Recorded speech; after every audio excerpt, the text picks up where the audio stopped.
Both. I'll spin both.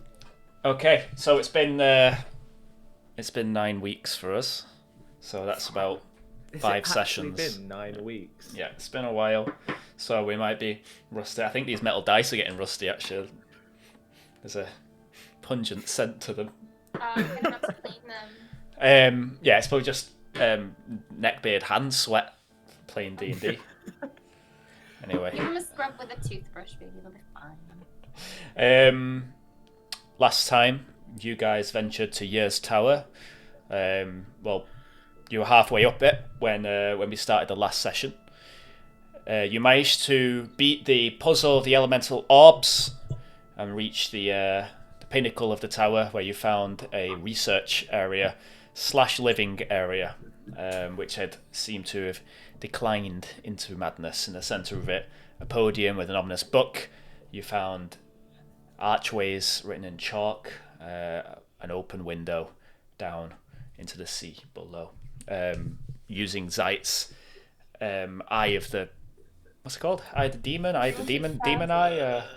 The Runekeeper. Eyes of the Runekeeper, yeah, nice. Using the eyes of the Runekeeper, Zite read the language, which we now know to be the language of the realm, known as the Void, the place between realms.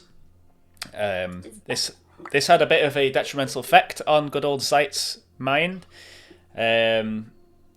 However, you did glimpse the moments of Year's death when he took a flying leap while in a battle of wits with an unknown creature from beyond. Zite, during the nighttime,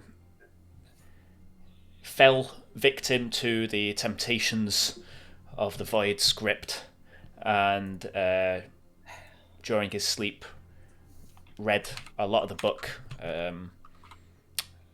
I read a lot of the book. What? Okay. You were reading the book. You read Yep. a lot of the book. And then you guys met with a creature which was snooping around upstairs, came through a hole in the wall that Yer had created. Hans, using his see invisibility spell, managed to glimpse the horrific creature. It laughed manically and gave you a hourglass, on top of which is the script, "Impress me." During this whole time, by the way, yeah, you had goblins outside trying to get into the tower. You guys were kind of staying the night, and in the morning, after busting through the doorway to chop some goblin heads, Hans found the goblins were gone, and you guys decided to head back to not Timberton. Yeah, not Timberton. No, not Timberton. No. Folksweaven, yeah, Timberton's ages ago. To Folksweaven to talk to Costawen to see what's up about the Void stuff. There are... To see if they can help. I believe you guys are 12 days in. Am I right? Yeah. You're 12 days into your 20-day deadline. 8 days remain on the clock. Mm-hmm. And when heading towards Folksweaven, after coming towards the bridge that you crossed, the goblins were on your tail. They'd been in hiding. That's where we left off. Yep. And it is also where we shall pick up. I forgot how neck deep in shit we were. Pretty neck deep in shit. It was a good amount of goblins on horseback while you three were on horseback, basically galloping towards the bridge. That's basically where you guys are, so give me a second. Come! Oh! I'm scared now. I'm very, very terrified. Zite's exhausted as well because he spent reading. Well, it's not just that.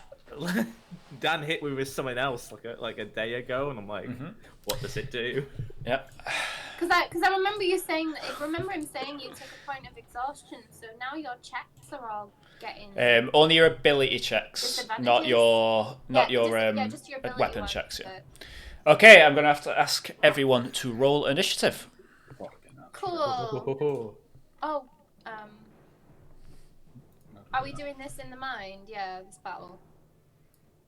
In the Yeah, we're just going to do it in the mind, yeah. Theatre of the Okay, mind. cool. There's not going to be a battle map for this one because it's on the move. Did I roll? Oh, I got 16. 16 for Ashe, 3 for Zite. Brilliant. And what's hands on? 11? 11, yeah. Oh, yeah. Okay, so yeah, there's not going to be a battle map for this one. So, behind you, you see a dozen goblin horses, some mounted by 2 goblins, archers on the rear. The large chieftain carries a large spiked club on his own large horse, lots of large, as he leads the charge. The large horse. Charge large, large charge. They gallop towards you. You heard a horn off in the distance after they blew their horn. You're not too sure what that means. If someone wants to make an intelligence check to see, then they can. Take a look.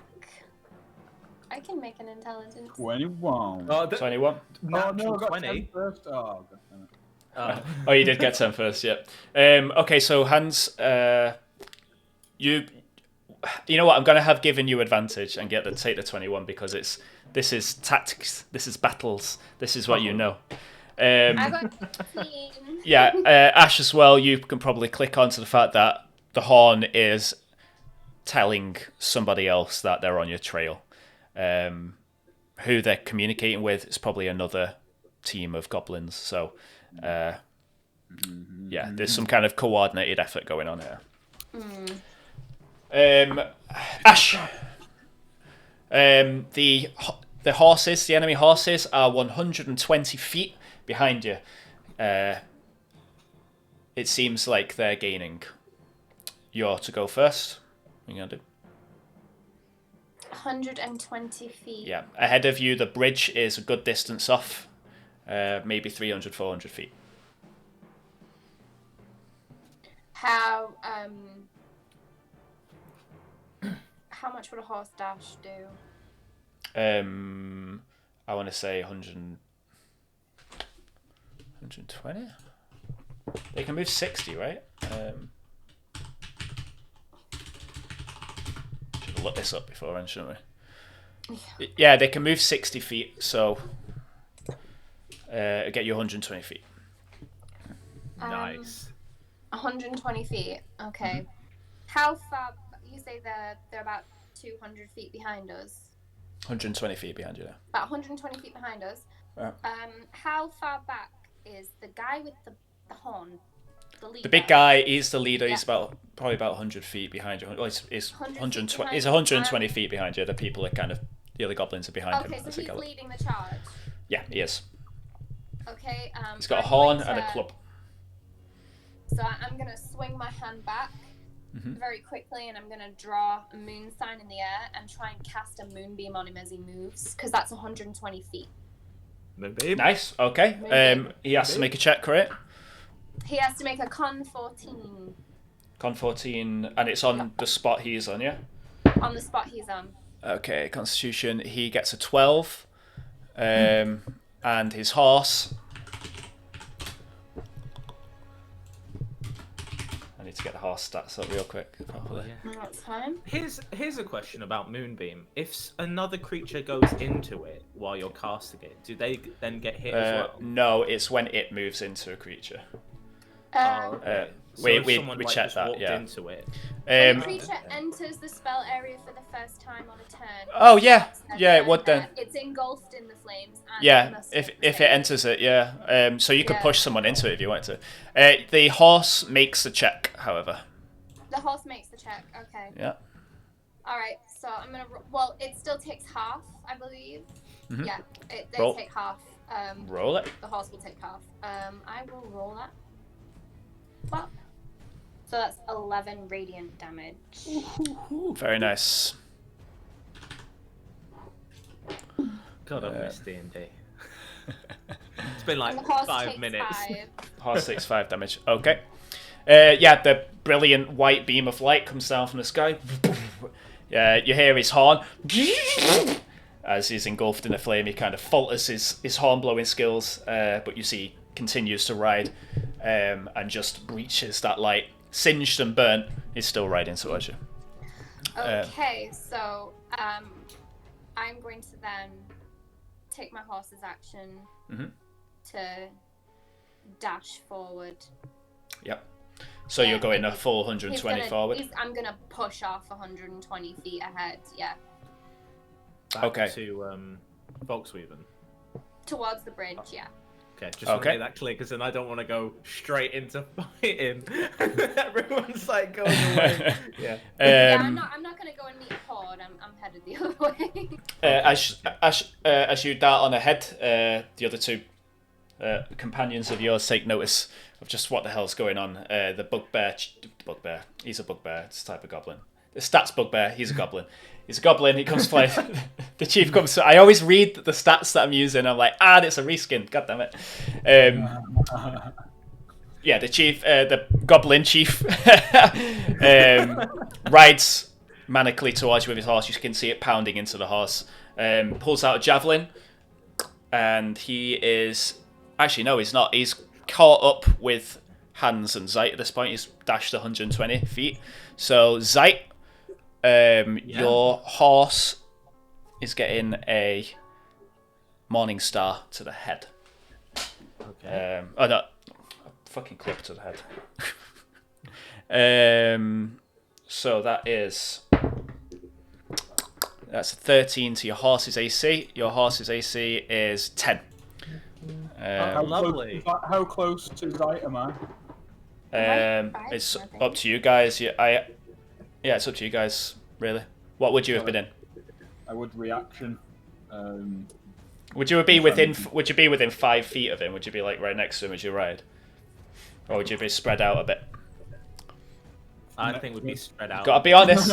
Gotta be honest. I'm gonna call it. Yeah. Weren't we riding in a triangle formation? Yeah, I'm pretty sure you said let's spread out as we go last time. Okay. I always ride next to Zite, as a matter of fact. I should. I mean, yeah.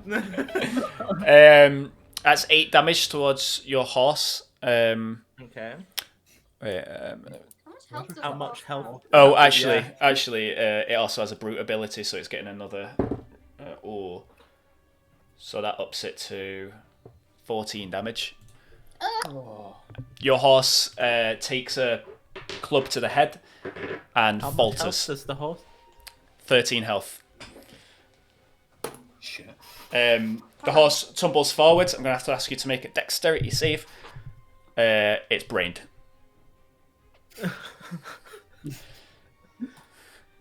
13. Yeah, you managed to make the save. You're on your feet as you land. You're still kind of propelled forward a little bit. With that, Hans, you're up. Okay, I'm gonna ride straight to Zite. Mm-hmm. Oh, is it gonna be one of those boom moments where we like grab? So he throws you on the back. And... So for the sake of this, we'll say Zite's 10 feet away from you. Ride towards him. What are you gonna do? I'm gonna put myself between the goblin chief and Zite, and I'm gonna cast command on the goblin chief. Okay. This is new. And my one word command to the goblin chief is flee. Okay. What's the save you estimate? 13 wisdom. Wisdom. Okay. Oh. Gets a 4. It rolls a 4. A momentary falter in his willpower. He sees the paladin gallop towards him, sword in hand. Flee! And he does. You see him rear his horse up.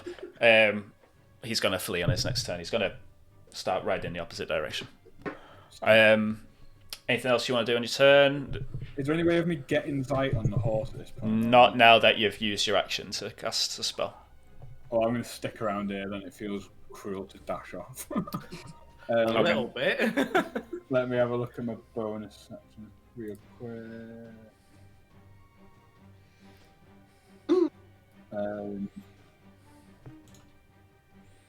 Yeah, no, that's it. That's it. Okay. Hold. I use my bonus action to withdraw Freya. Okay, Freya comes out, kind of just attaches behind you, and remains there floating. Okay. So. That was awesome. That was really good. That was so good. Zite, 12 to AC, and a 14 to AC. That hits. Are they arrows or spells? Two arrows from a distance as other goblins are galloping towards you. That is going to be... reaction left, though. Oh, okay. Yeah. Okay, so you're gonna protect one of them. So the first one comes in. That is 6 damage. How much are you gonna protect?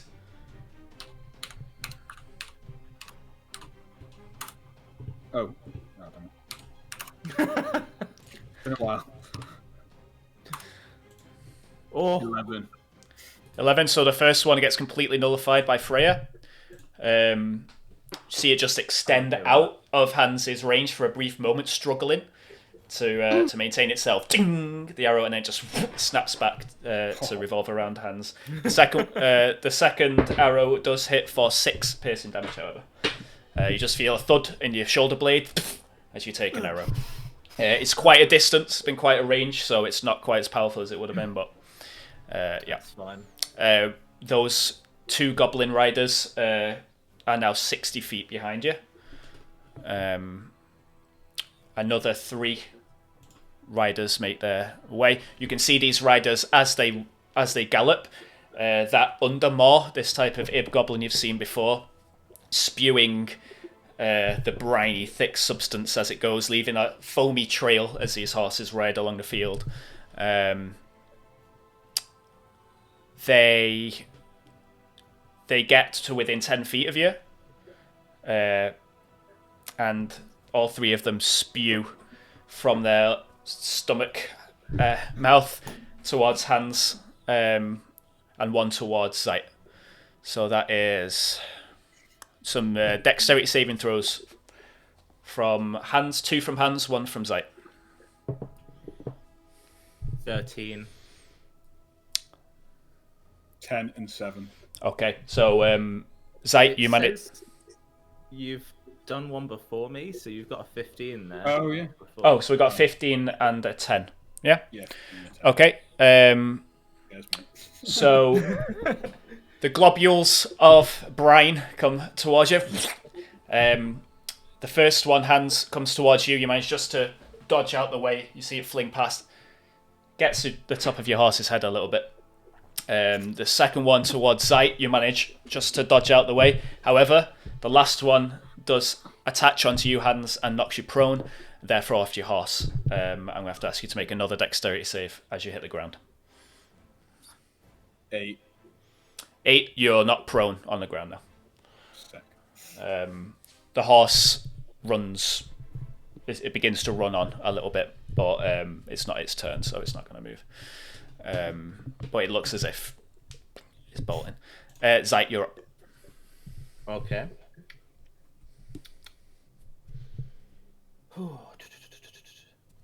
They're all pretty much within 30 feet of each other. Yeah, right? you have. You've got you've got the chief and 3 goblins within 10 feet of you, and 2 goblins 60 feet away. Okay. I'm gonna do hypnotic pattern. Okay. Yeah. Yeah. So, yeah, hoping. So I'm gonna trust that. Mm-hmm. They have to make a wisdom saving throw of 14. All 4 of them. Anything. So the creature. Anything within 30 feet. Oh, wait. Yeah. So yeah, 30-foot cube within range. The pattern appears for a moment and vanishes. Each creature in the area who sees the pattern must make a wisdom saving throw. So that's going to be Hans as well. Oh, okay. I thought because he's prone. It says no, he's not unconscious. He's just on the floor. You're going to do it anyway?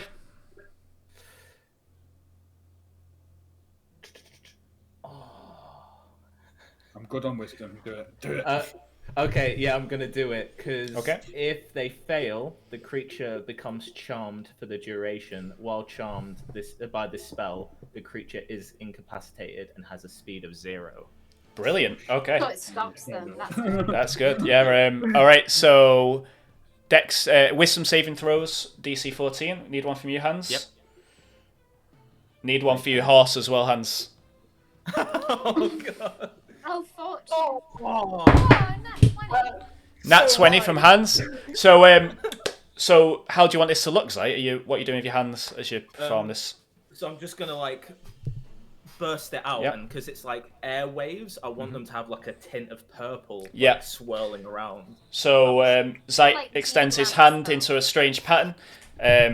You see a hypnotic pattern of purple, kind of zigzag spiral around an area, just for a brief moment. Burns itself into your irises. Hans, you manage to resist. Do you want me to roll for your horse, Hans? Yeah, please. That's an 11. Oh. So, unfortunately, Fortune is struck with the hypnotic pattern and is in a daze. The goblins get the following. The chief gets a 4. The 3 other goblins get a 10, a 3, and another 3. All of them are hypnotized. Yeah, The glyph goes out. Every single creature around you, apart from Hans, is mesmerized for one turn, right? The spell comes up to a minute. Up to a minute, so you have to concentration spell. concentration. Okay. Is anything else you want to do in your turn? I can let Hans know he can wake up. Do I notice Fortune being hit by it as well? I'm guessing. Fortune's just stopped. She was mid-run and now she's just stopped. Yeah. Okay. I tell Hans that just give her a slap, she'll wake up. That's all I'll say, and then I'll start moving back towards the horse whilst keeping. It's like actually no. Could I move over to Hans and like? Yeah, Hans is pretty much right next to you. He's on the floor, covered in goop. I don't think I can do a bonus action or anything to help him. No. Could I? Bonus? No, it's an action to help. Yeah. Okay. Could I kneel next to him so that when he gets up on his go, he can use me as an assist kind of thing? Yeah. Go for it. I mean, if that helps, yeah. I'll do that. Okay. So with that, Ashe, you're up. Sorry. Okay, so Behind you, it's kicked off a little bit. Yeah, I realized that nobody has caught up. So Nope. I've immediately stopped where I am and I've like turned around and seen it. So I'm like, okay, shit. And I pat the horse. Like, come on, boy, and charge the horse. Again, another dash back 120 feet towards Towards the boys. The goblin horde. And as I do, as an action, I'm going to just cast my flame blade in my hand. Okay. So the flame goes up. And you begin. So it's like a torch, the smoke trails behind you. Yeah, I'm just charging with this flame blade. So you would actually get there. You still have an action, right? I've used my action to... That is the action. I thought it was bonus action. It's not bonus action, no? It's a bonus action to... Once it's been cast the first time, it's a bonus action to recast it if you lose it. Okay. So... Okay, doke. Yep, Ashe arrives, flame sword in hand. The chief... And I'll just look over at Zite and Hans and go, well, this went south fast. The chief, it's his turn. Does he make the check again to try and break out of your thing? It just says the spell ends for the affected creature if it takes any damage or if someone else uses an action to shake the creature out of stupor. So I just think there. He's mesmerized, nothing happens. Hans, you're up. Feels like run, doesn't it? Are there any uncharmed creatures at the minute? Is everything under the sun? Everything is charmed. There's 2 uncharmed goblins 60 feet back who are on their way towards you. Oh, okay. Did they not? They would have seen it though, right? They're 60 feet back. It's out of range. Oh, okay. Because it just says It's within 30 foot square, right? each creature in the area who sees the pattern. I don't know. Yeah, if that's it's a 30-foot area. Yeah. Oh, okay. 30-foot cube, yeah. Yeah. So At they're, least they're, it's two. they're It's 30, not too 30 bad. feet too far back to get in. You still got 4 of them. Like, be happy with that. Yeah, true. Oh, man. I don't suppose you can just slaughter them while they're like that. As soon as you do damage to them, they'll snap out. Yeah. Yeah. I'm going to mount my horse then. Okay. Yeah, and as I mount it, I was going to slap across the head. Oh, yeah. Fortune shakes herself from the stupor. And then, what are we doing? I need Zite on the horse, really. We can't Sorry. We can't get out of it, can we? So I'll stick around. I'm going to cast. I'm going to cast Branding Smite. Okay, so your sword engulfs in flame. 2 flaming swords on the battlefield. The twin flame shadow viper strike. Why can't I take off my slots then? I can't take off my magic slots from you. I don't know. Unlimited slots. You just have to keep track of how many you use. Yeah, okay. That's weird. Huh. Okay. Must be a bug on D&D Beyond right now. They've just updated, haven't they? So. I'm just refreshing it. Yeah, so I'm going to cast that as my action. Okay, nice. The 2 goblins reach you guys, and Hans, you're getting a scimitar to you, and that's a 7 to hit. Nope. Zite, nat 20. Sorry, bud. So that's 9 slashing damage going your way.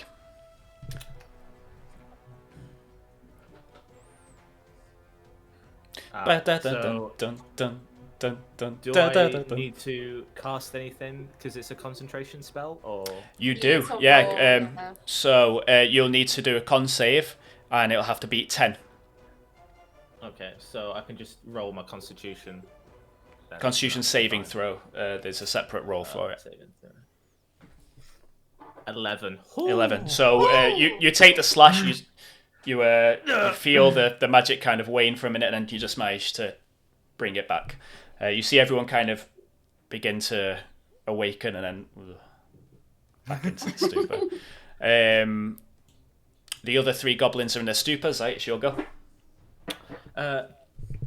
Right, DM.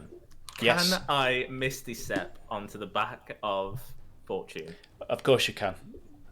Can I do that, please? Yes. So Zite disappears in a cloud of dark purple smoke. This is my bonus action, just as well. So I still have my action. Just saying.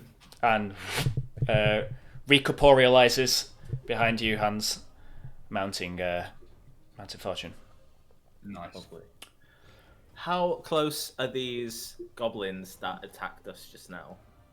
They're within 5 feet of Hans, so they're they're on the left side of Hans, so the left side of you now. Okay.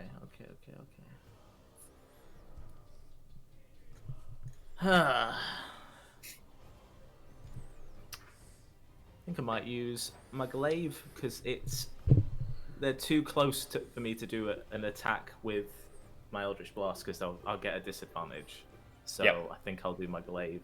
Go for it. Just on one of the goblins. 21. Is that a hit? 21 hits, yeah. Do you want to roll your damage? I will. 6. 6.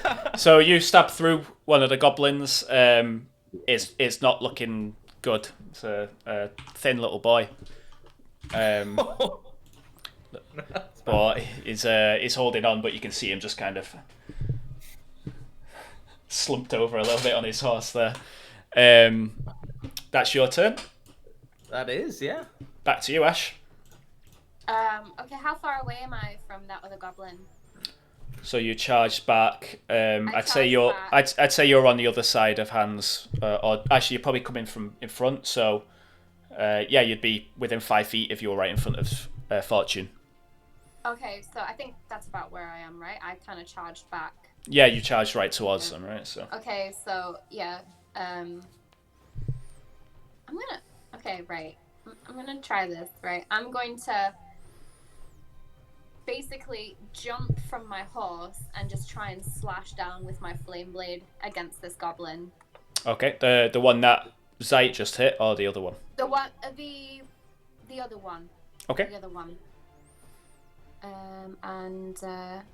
Okay, so I need to roll hit DC. Oh. That is So 12. 12 hits. Yeah, roll that damage. Oh, be good. 12. 12. I'm going to ask for a dexterity check from you. Okay.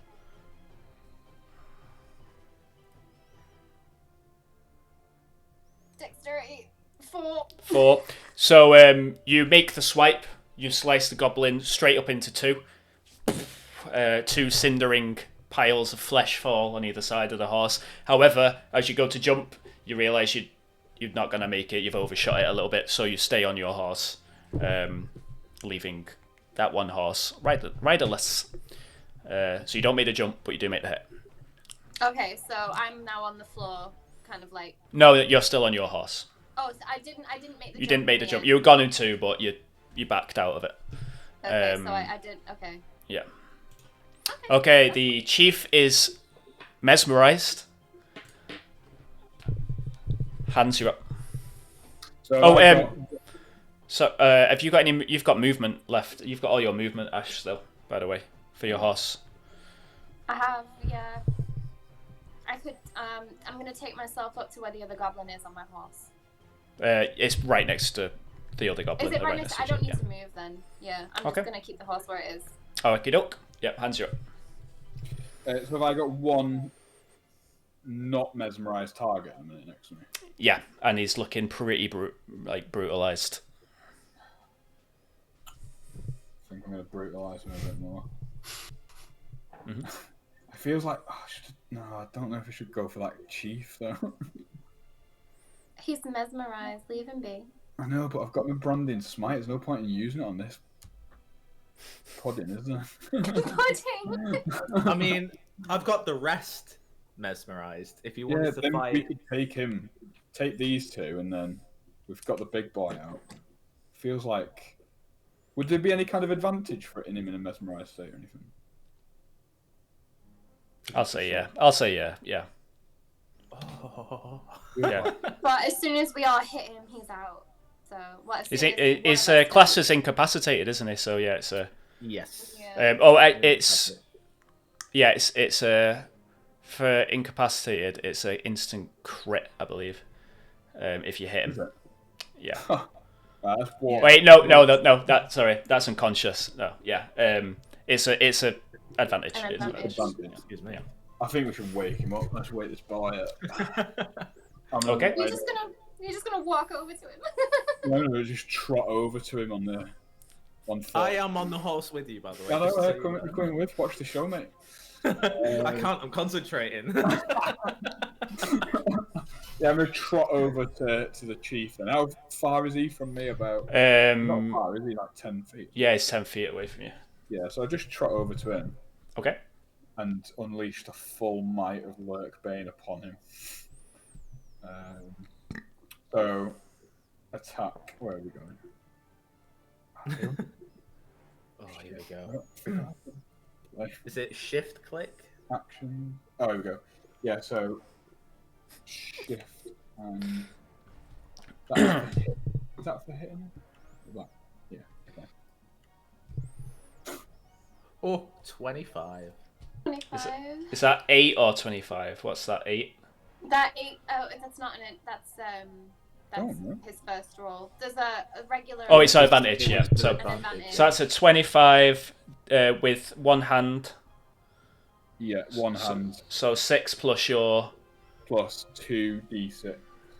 Yeah. Is it? Let me just check that.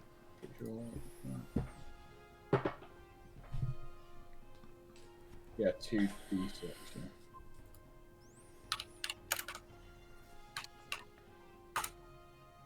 Nine. Another 9. So 15 damage. Nice. So Lurkbane, flaming, comes out, slices across the chieftain's chest. You hear a as it recoils back. You see it snap out of its stupor and look directly at you, Hans. Not happy. Okay, I'm gonna stab him again now with my other sword. Yeah. Okay. This is very much a stab action. It's the old slice and stab. So Peerbane, roll. I definitely so 16. 16, nice. I 5. dropped something here, don't I? But I can't remember what. You drop the proficiency on the damage.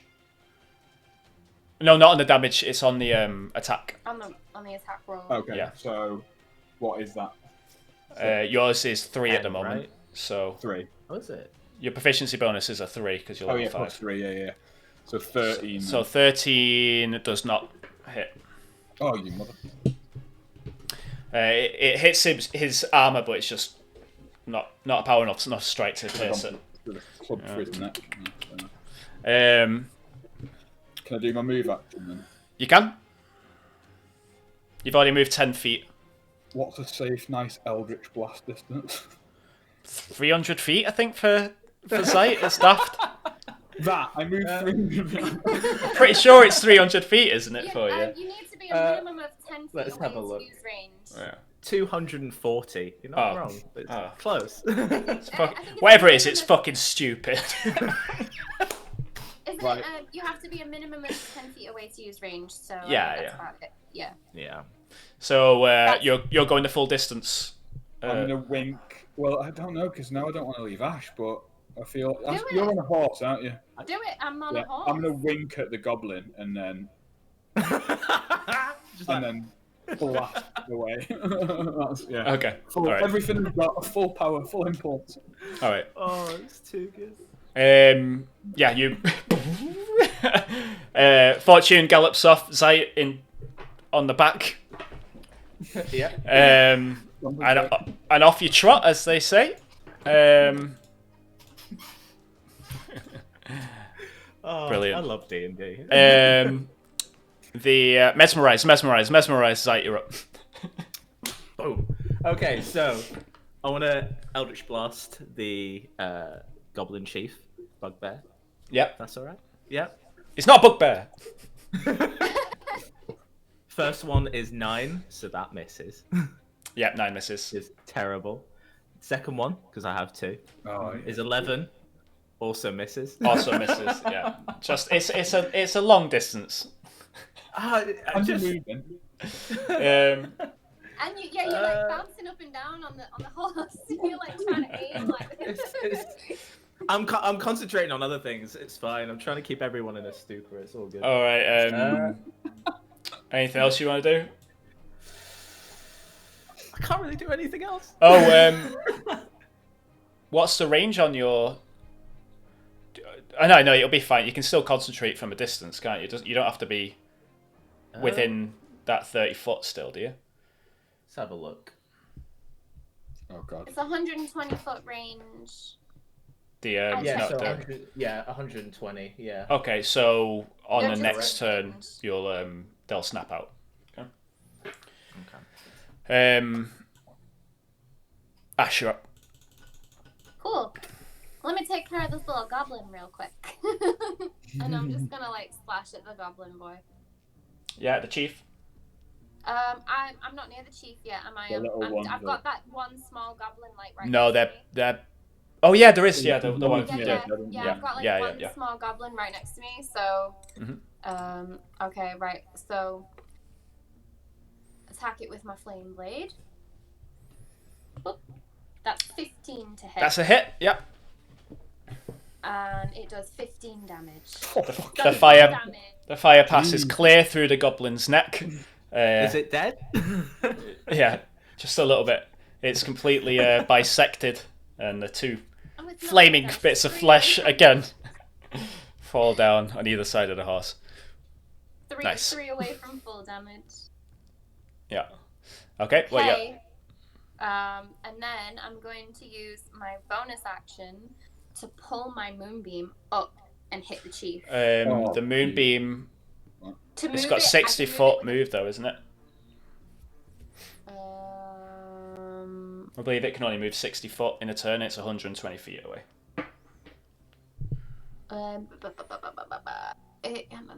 Shit. One of each of your turns after casting a spell. Yeah, you can move it 60 feet. Yeah, so you wouldn't be able to reach, sadly. Oh, it's too far away. Yeah. I'll pull it forward anyway. Okay. And then my horse will start running off towards the boys. Hans and Zite. Yeah, and you make it up to the same point side by side again. At this point, I want everyone to make a perception check.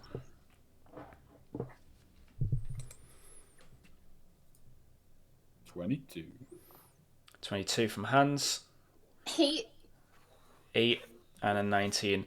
19. Hans and Zite, you see a good distance away, probably over 1,000 feet away, a large horde of goblins making its way out of a tree line.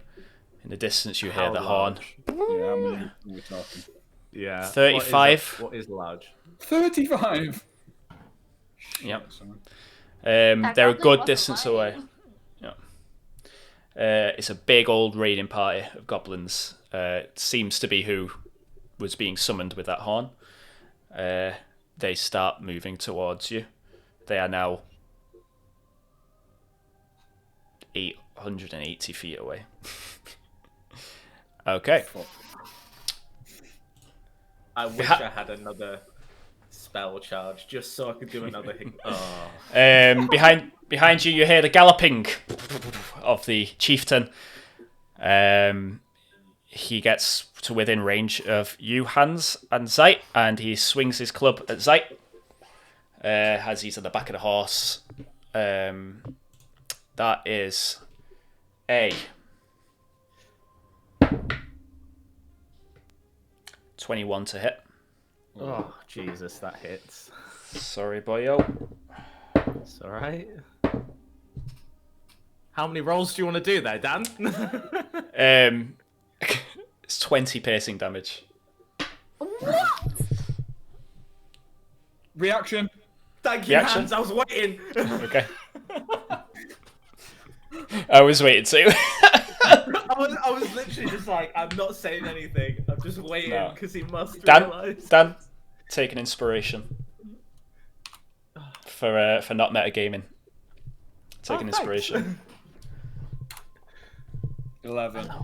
So Freya 10 again. damage, right? So Zite, as you're holding on to Hans's waist, as you ride, you see Freya, who's kind of floating just ahead of you, up and down behind you. It manages to take a lot of the blow, but it kind of gets knocked into a spin. The blow continues through and into your back. The spiked club. You feel the bone spikes dig into your flesh, dealing 9 damage. You're still good. You're not unconscious. I'm alright. You're alright. You're alright. Okay. I'd probably, if he hit that again, I'd probably be having a nap right now. Okay. What happens if Hang on. I you need get to. unconscious on a horse? Do you fall off? Yeah. Shit. So I need to do. Is it a Constitution saving throw, right? Yeah. It would be. We'd have to beat 21 with it. Oh no! You only took 9 damage, so you have to beat 10. Sorry. Oh my god! It hit 10. Meet it and beat it. Meet it. Nice. The rule. Yeah. Yeah. Those 3 goblins off in the distance are still mesmerized. Hans, it's your go. Remembering you're now within attack range from this goblin, which means attack of opportunities are available. I will put you at a disadvantage if you're going for a melee attack because there's Zite between you and you're on the front of a horse. It's on a horse behind you, and you've got Zite behind you. Okay, can I disengage with my I'm horse? such a hindrance. Yeah. If I disengage with my horse, it still get a move action. Yeah, it'll only get 60 feet instead of 120. I'm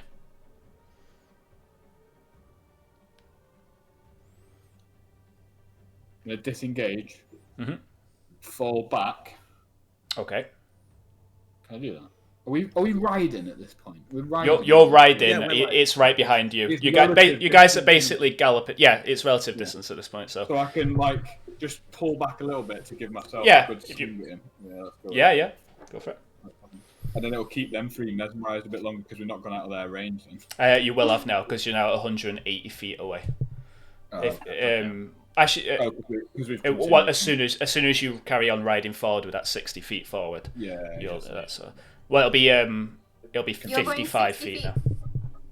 Oh, yeah. You're using 5 feet to get behind to the side of him, and then you'll be 55 forward.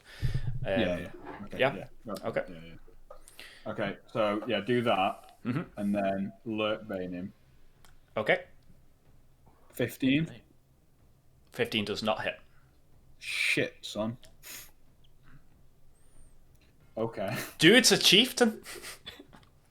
Is that good, is it? He's a big boy. Remember, he's the one that's like 7 foot tall and made of muscle.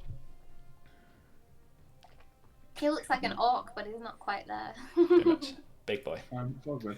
You think he'd look quite similar to a bugbear, but it's probably. You think so? You think so? Maybe sheer mass, yeah. Give me that inspiration. No. Right. Okay, Pearbane's going in. Pearbane misses. Yeah, it does. Twice. Both just kind of clank off his armor. He gives you a wink. Oh no. Okay then. Move. Forward 55 feet, okay. Yeah. The other goblins are now out of their stupor and begin their movement. They are now 55 feet behind you. They don't have anything within that can hit you though with that at that range. Zite, you're up. Right, I'm gonna. 4 goblins, 55 feet behind you. Okay, so finally not concentrating as hard anymore. So I'm hoping something will hit. So I'm gonna Eldritch Blast the Goblin Chief. Okay. So first one. Wow. That's a nat 1. Nat 1. Let me just roll something real quick. Okay. Off in the distance. Ashe, you're 55 feet behind. I'm going to ask you to make a dexterity saving throw for me. Oh, snap a doodle. I'm so sorry. Just for fun. Dex save. Dex save, yep. 23. I got. So you're riding now. You're now riding basically alongside with the goblins. They're kind of looking at each other, looking at you. You see the Eldritch Blast come straight towards you. You see it kind of curl, like a curve shot. Backflip over it or something cool like that. Yeah. Okay. So you see it and you just jump, basically push yourself up on the horse like so, and it between your legs, and you manage to land back on the horse. Yeah, let's leapfrog that shit. So before Okay, that's I your cast first shot. The second one. I'm gonna. Sorry. Ashe, Terrible. Ashe, in the distance, you hear a. Right, I'm just gonna buckle down and Yeah. hopefully this Eldritch Blast hits the Goblin Chief. 25. 25 hits. Oh. The second one, Send it up. straight into the chest. Well, just you wait. I also have something else. Along with it, I'm gonna activate Repellent Blast. So when you hit a creature with Eldritch Blast, you can push the creature up to 10 feet Very, away very from nice. you, Very, very which nice. should knock him off the horse. What does he have to make a check, or is it just do it? It just does it. The creature, Nice. yeah. Very good. Yeah. I'm Along with 6 damage. 6 damage. Okay, the chief does 6 damage. not 66. And yeah, you see it hits his chest, and as it hits, it kind of stays for a moment rather than just dispersing like you've seen it, and just drives through him, and he gets knocked back off the horse. Yeah, it does. He hits the ground at a fast speed. I'm gonna say he takes. Oh fuck! Okay. 11 bludgeoning damage as he rolls and tumbles in the dirt. The horse riding on without him. Yeah, I bet it is. Very nice. Right. That's good, that. Ashe, you're up. You got a lot of goblins nearby. How far away are we talking? They're about 10 feet laterally from you. The boys are 55 feet ahead. You're not within attack radius of them. Like, they don't get attack of opportunity from where you are right now. Okay, cool.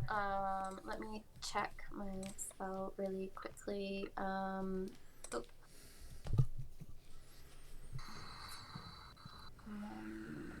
Okay, right. They are 10 feet laterally. Mm-hmm. I'm gonna throw an ice shard at the nearest one. I'm just gonna drop of water, throw it, and make it turn into ice, kind of like you do in 8. Yeah. You know? Yeah. So a shard of ice crystallizes in your hand and gets shot. The frost trailing behind it. That is 15 to hit. Okay, you're hitting the one closest to you. It's an AC of 17, sadly. So no, doesn't hit. It just manages to avoid it. You see the frost. Yeah, hit on the shard, then explodes, and the target and each creature will still within 5 feet of it must succeed. Is that only if it hits, or even if you miss? No, that's if it hit or miss. Okay, so that'll hit 2 of them. So what's the dex roll? They need to do dex saving throws or take 2d6 cold damage. Okay, so what's the DC? Dexterity 14. 14, yeah. 14. Okay, so that is a 13 and another 13. Both of them take 2d6 cold damage. Do you want to roll that? I think it already pre-rolled it for me, so they take 5 each. 5 each? Okay. You see a smug grin on the first goblin's face as it dodges it, and then from behind you can see lots of micro shards impale it. As you guys carry on riding, what are you doing for movement? I'm going to ride up to meet Hans and Zite, but as I do, I'm just gonna go at the goblin. Okay. Nice. Off in the distance, a very angry chief is running forwards, trying to catch his horse. He fails at that task. 760 feet. Pretty soon I'll be able to just pot them off after a while, it's fine. Hans, it's your go. You are now 65 feet away from the beginning of the bridge. 65 feet from the beginning? Yeah. Where is the goblin horde? Are they on the other side of the bridge? No, they're off to the right of you on this side. They're chasing as well. They're chasing. Yeah, but they're like 700 feet away. Mm-hmm. Who've I got in range? I've got the goblin chief is on foot behind me, and then the two... There's no one in... what's your range? It depends. Everyone's 55 feet behind you. Okay, so how many goblins are 55 feet behind me? 3. Can I cast at second level command?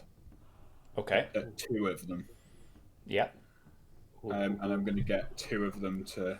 Any 2. The 2 healthiest looking ones. Okay. Anyone that's not been battered by Eric. Okay, and what's your command? And what's the DC again? What's the roll? So it is Wisdom 13, and I command again them to flee. Okay. Goblin 1. 8. Goblin 2. 12. Yeah, they both immediately recoil in fear and begin to steer their horse. In fact, it is their go, and they both pelt it 120 feet in the opposite direction, leaving one very confused looking goblin riding in the middle. It just kind of goes. That goblin, however, does ride towards you, and actually, no, you haven't made your movement yet. Yeah, I was going to say, I've got a bonus as well I wanted to do. Yeah, go for it. So I'm going to use my divine power to recover a level 2 spell slot. Very nice. Okay. And then movement straight onto the bridge. Okay, so you're moving the full 120. You're about a quarter of the way down the bridge. 1 second, though. As you reach the beginning of the bridge, Oh, shit. you hear from the top of a particular tower, an arrow comes flying towards you from a little goblin scout. That's an 8 to AC. As you're riding, Freya just blocks it for you, and you manage to ride on about a quarter of the way down the bridge. Sick. I know it's not my go yet, but how close is the goblin chief still? At that point, before Hans moved, or after? After. 185 feet. I can still hit it, it's fine. It's fine. That's all I'm working out. I'm like, can I still hit them? Yeah. Yes. He got knocked 10 feet back, so he was actually 65 feet back. Well, it'll get more knocked back soon, so I'm hoping. The one goblin carries on towards you, the one that was left. So he's again 55 feet behind you. Zite, it's your go. Okay. I might try to hit the goblin that's riding. Okay. Is that all right? Okay. Yeah. With an Eldritch Blast, obviously, what else am I going to do? Mm-hmm. 12. 12 misses. Yeah. It just will. Just a dodge. Gonna try it again. Go for it. 17. 17 hits. Boom. I'm going to also force it off as well. Nice. Okay. Push it off the horse. Yeah, I'm actually going to have it make a strength check to see if it can hold on to the reins, though. Yeah. So let's have a look. No. Yeah. Yeah. It's immediately jettisoned off the horse. I forgot what reins were. 7 damage. 7 force damage. Yeah. Very nice. Okay. Yeah, he gets knocked off, and yeah, he's going to take the same. He's going full. He just did a dash, so his horse is going full speed. Nice. He's going to take an additional 4 bludgeoning damage as he hits the stone of the bridge. I'm okay with that. Who was that? Was that the last remaining horse? Yeah. Goblin. Yeah. Nice. I got you. Nice. I don't know why the music stopped. It stopped because it's. Oh, the bot has actually stopped working. Like it's gone offline, so we're gonna have to play without music for now. Okay. Sorry about that. Okay, so that's you, Ashe. Friends are on the bridge, 120 feet away. You're 120 feet back. Yeah. As you go forward, you will pass a goblin who's just tumbled to the ground. You're welcome. All right. I'm going to charge, and as I charge past, can I do a swipe with the flame blade down and try and leave that? Of course you can. He's also prone, so it'll be at advantage. Okay. I mean, I might just trample with my horse at this point. There is no trample action for a riding horse. I know. Why is there not? Well, there's definitely. There is if you take the mounted combatant stuff. I believe you can do a trample. That's cool. Right, okay, yeah, I'm gonna like try and run it with my flame, just try and decapitate it or something. Yeah, go for it. Yeah, so charging past it, 15. Oh, come on, baby. Unfortunately, does not hit.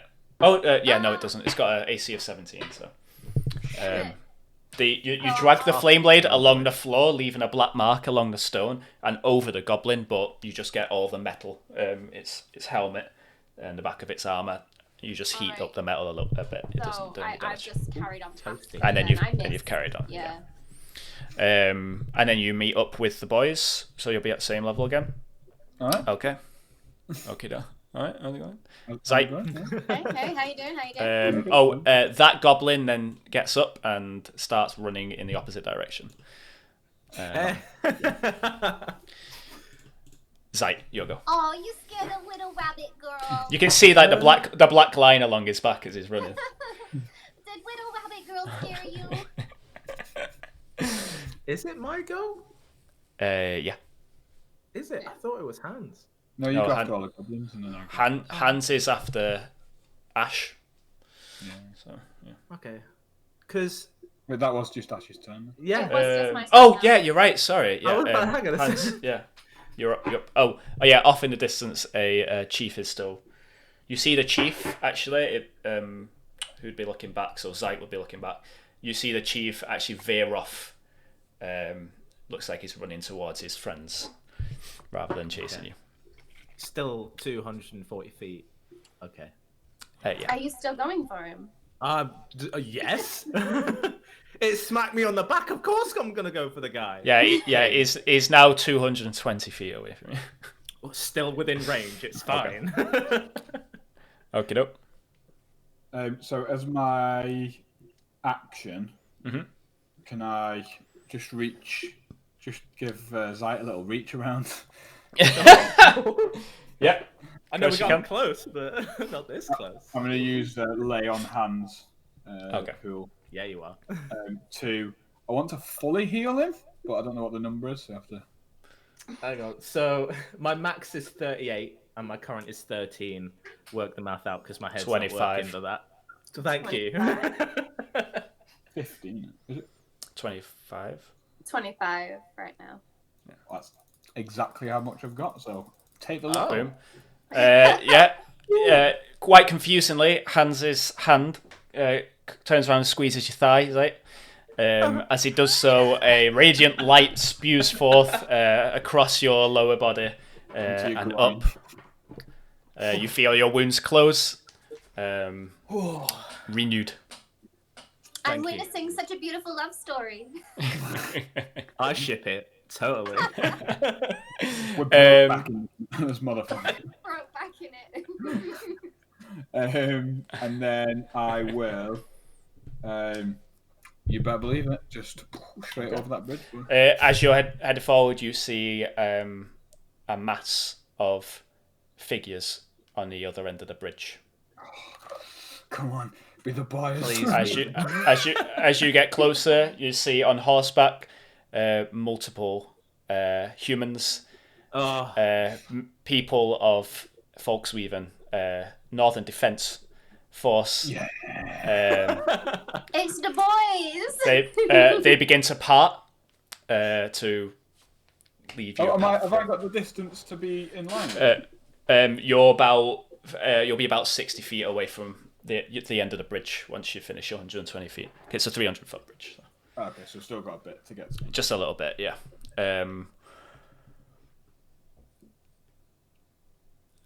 640 feet to the yeah. Okay, I don't really need to keep too much count of those goblins now. With that, Zite, your go. Is there anything you want to do? I mean, Yeah, I don't know. literally you have to aim them up and just let them fall. Actually, I would say after that another sprint, then he'll be out of range for you. yeah, there's no way. Yeah. Yeah, I was thinking that. You could still get the other goblin who's running away from you, though. Could I? I will go after this goblin. Okay. 15 obviously does not hit. That's a miss. Whoop, hits the stonework. Oh. Okay. Let me roll, please. 21. That's a hit. 21. Another ding off in the distance.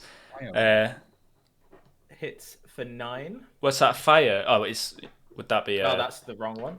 Well, it'll be the same Oh, rolls the fire. anyway. It's the same rolls anyway, it's isn't the it? firebot. Didn't mean to. You're doing a firebot? Okay. Ashe, you're startled by Zite using a different spell. As a firebolt whizzes past you, you can smell the sulfur as it past your head, and you see it just ding the back of the head of that goblin who's running away, who falls over, dead. Whoa! Yeah, it is. You're All welcome. you see is just Ash, fucking 120 feet away from you, just fucking laughing. She's just like, I just said. yeah, so you hear that takes us to Ash's turn, unless there's anything else you want to do, Zite. I'm gonna turn to Hans and say thanks for the heal, or thanks for making me feel all funny inside.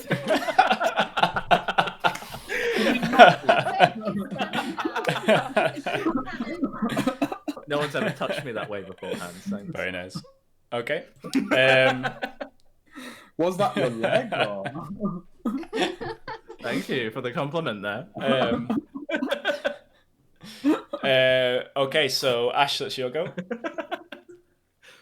You're just running up to meet the boys. Not doing as much else you can do. Okay, we'll spin on a whole other round. There's no one else in the area. You guys make it to the front force of Folksweaving. You can see people prepared, ready. You even see some of the old Burke's men who were just hired by Burke, who have stuck around. They're ready to fight as well. They look well prepared. They're holding their ground, waiting. But yeah, you reached them. We have to help. We'll consider I you. was just about to say we need to stay on the line and help. We'll consider you out of combat for 1 minute. Okay. Which is about how long it'll take for the goblins to arrive. Who's the leader of this group then? The leader of the group is... Who appears to be leading this group? Let me have a look on my little... Right, as I'm guessing Hans is going to go try and find the leader, can I look around to see if there's any high ground? The high ground is there's a tower on your side, similar to the tower that was on the other side. One of those small turrets. Okay, can I see if there's anywhere for me to kind of position myself so I can still see? Yeah, you'd be able to stand on top of that tower. You'd have a how it was kind of like a little bird's eye nest thing. You better believe I'm doing that. Pew pew. Yeah. Okay. So you're gonna bolt and climb the stairs up to. Yes, I am. Okay. Dope. You know what's coming. It doesn't need to be there for the chat. Leading the charge. I already know there's going to be a fight. So leading the charge seems to be Sister Haven Guile, the half-orc sister of Kelemvor. Ah, you know her. Mm-hmm. We do know her. We do. See her and her giant bastard sword strapped to her back. She's sitting on top of a large black Shire horse. You can see everyone's just kind of patiently waiting. They've already received their orders at this point, so it's just a waiting game. She looks down from her giant horse at you guys and says, "You can pass on through if you'd like, or stay for the fun." I think we're here to fight. Are you here just to defend the perimeter, or are you aware of the situation in Bridget? If they decide to make it to the bridge and decide to retreat, we will do a counter-attack. If that's what you're asking. We have reason to believe that there's potentially over 100 goblins in Bridget itself, but there's at least 30 across the bridge that we'll face off with if they don't retreat imminently. 30 we can take, I believe. 100 maybe not so much. Does Bridget fall within the jurisdiction of Folksweaving? No. So they have no loyalty or fealty to them? Folksweaving jurisdiction ends at this bridge. Okay. I think the people of Bridget might need some help, but we'll cross that bridge when we come to it. But it's no time for joking, Hans. What do you guys want to do while you've got this preparation time? Zite's gone to the top of the tower. Archers. Zite, when you get to the top of the towers, you see 3 archers are already there. Same with the other tower. So 6 archers in the towers. They're quite tight spaced, but one of them offers you his spot. Thank you very much. He then goes down. Can I What ready sort of, an action while I'm there to Yeah. Yeah, just as soon as goblins start crossing that bridge and then they get close, I'm just gonna start. I'll fire my eldritch blasts alongside the archers. So as soon as I hear them fire, boom! Or I guess someone's gonna be like fire. I'm going like, "Ugh." Okay, yeah, Yep. Okay. that's what I'm doing. What sort of support is being run at the minute? We have. Do you have anyone running support? Support, not so much. Do you have We any medics or clergy or anything? Yes, I believe that druid is around here somewhere, but I'm not sure where she's got off to. We have 13 archers in total, 6 above, 7 behind, ready for a volley. We have shield men at the front, and well, quite a few horses, as you can see. I see. I'll go and try and find. Oh, what was her name again? What was her name? I've got the. It was the name of a wood. It was the name of a wood. Mm-hmm. Willow? No. Nope. Where's the spreadsheet? It was mahogany. Mahogany. We're both named after trees. Yeah. Oh yeah, there she is. Yeah, so I'm gonna run off and try and find Mahogany. Okay. In the fray of people. Investigation check. Throng of people. I 9. 9. You don't see mahogany amongst the people.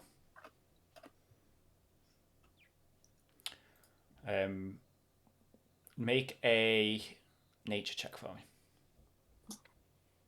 I was about to say, can I maybe sniff her out? A nature check is 13. You notice a finch, not native to the region, sitting calmly on a fence. Not gonna lie, I thought you were gonna be like, you notice a brown bear just chilling. Yeah. Okay, so I'll head over to the finch.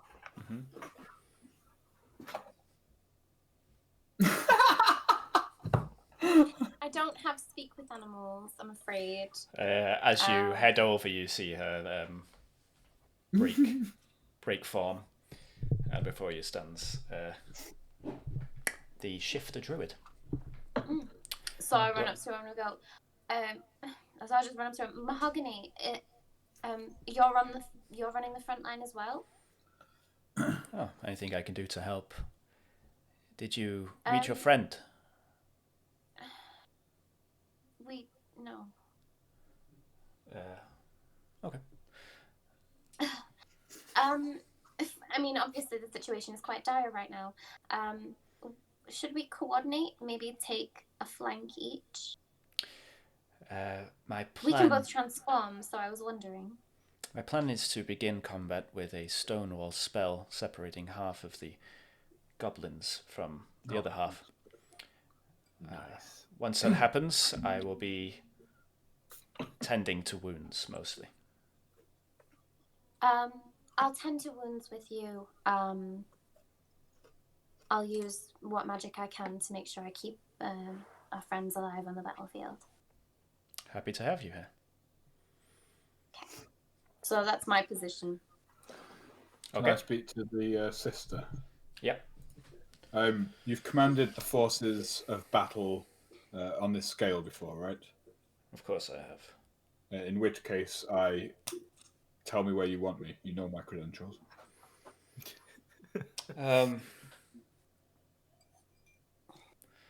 If you want, you can be the guy who says volley loose. Yes, I do want it. Once we've broke their first perimeter, we'll be doing a charge on horseback to sweep up the remainders before the stone wall is dropped. And then it's on to the next wave. Very good. This is so friggin' cool. Sorry. I mean, yeah, of course. Yes, Commander. Commander! You hear from one of the towers. They're on the bridge. Looking over the bridge, you see the large party of goblins on horseback. At the front, you see a battered and bruised-looking chieftain. Nah. Who doesn't look too happy, but he's looking kind of smug. Your range, Zite, is far superior to the bowman's. Yep. So they're in 120 feet and slowly walking up the bridge.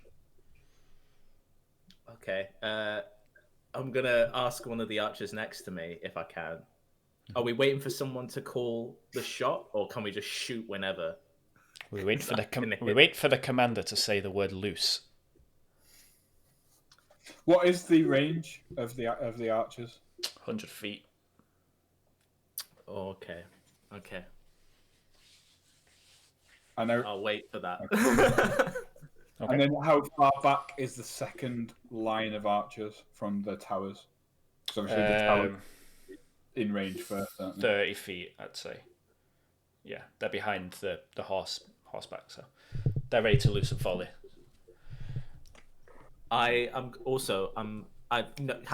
Because obviously my range is amazing. I've noticed the commander or the goblin chief.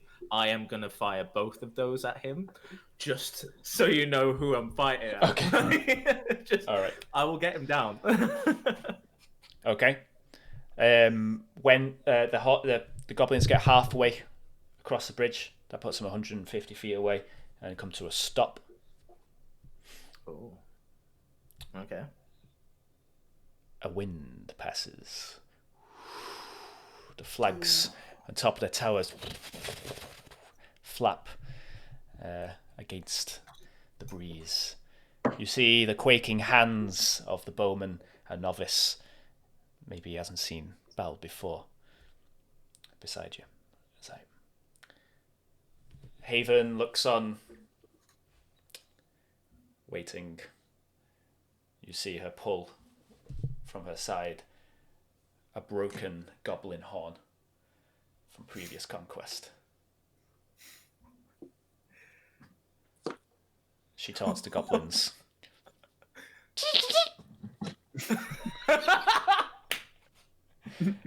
As soon as that happens, you hear in Goblin, charge! And they all begin their charge. 150 feet, 105 feet, 130, 120. Bows knocked. 100 feet, 90, 80, 70. 13 arrows are loosed, as well as 2 Eldritch Blasts. Make your rolls, Zite. Boom. I will do, don't you worry. 12 and 24. Oh, yeah, baby. Roughly so one hit. 12 and 24. 24 hits, definitely. Roughly half of the arrows find a mark. Most of the ones from top of the tower, the ones that go over the volley, seem to just go a little bit too high. As the goblins get to 60 feet, a large stone section of the bridge cuts half of them off. That is 9 force damage to the chief. And I'm pushing him back, so... You push him back into a wall 10 feet. that's just been created. Boom! So I'm going to give you a bludgeoning damage on that one. So that's an additional 2 bludgeoning damage. But yeah, you basically push him back just as the stone wall comes up and his head clips the corner of it. And stumbles forward. Not looking so smug now, are you? So 6 of the arrows fly true. And 6 goblins go down. Oh! Well done, lads! Leaving about 8 goblins on this side of the wall and about 15 or so on the other side. They're continuing to charge, however, because they don't really notice much about the stone wall that's happening in the back. Draw swords. The front line draw the swords. Charge. And the horses go in. Hans, are you going with them? Yep. You see the 10 horses, and Hans included, across the bridge, swords in hand, long swords, short swords, scimitars, head towards. Okay, so hands ahead of you, you see 8 goblins. Is there anyone in particular you'd like to go for? Yeah. Okay. Which one? The big boy. Okay. You go directly towards the big boy, and so does Haven. You're both side by side, and flanked by other soldiers who go towards the other goblins. We'll do the soldiers first. I'm so happy. This is so good. We've got like an actual war scene, like an actual battle scene.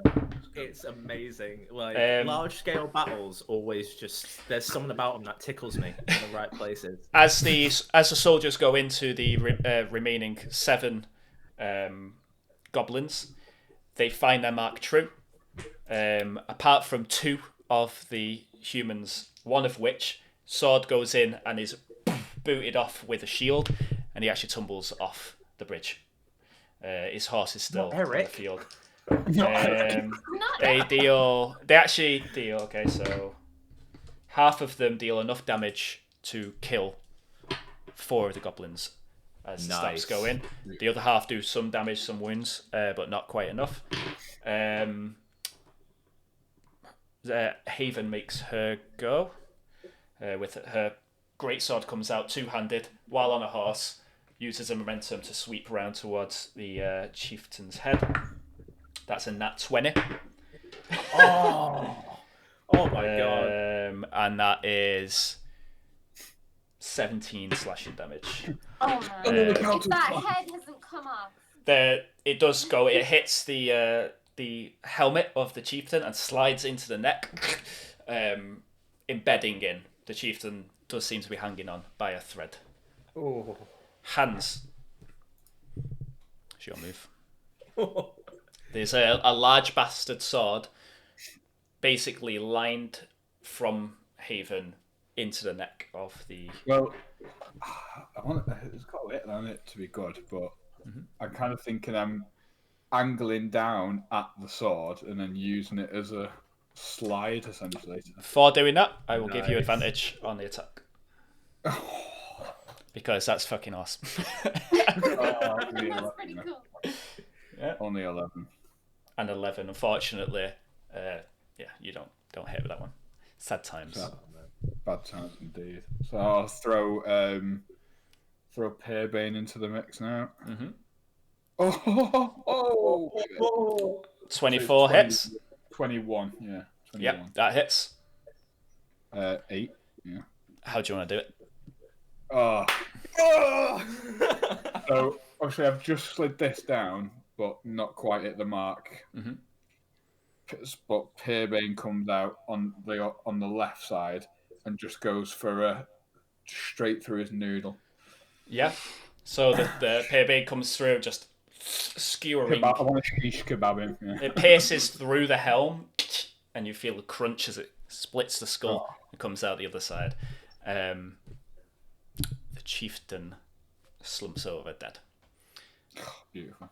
The goblins make their counter-attack, however. The remaining 4 goblins.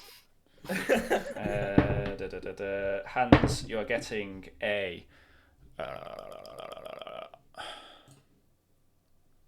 it's a 19 to AC. That's a hit. 4 slashing damage. That's a miss. That's a hit. So one of the humans gets pretty badly wounded, but he's still holding on. And Haven manages to parry one of the other strikes away.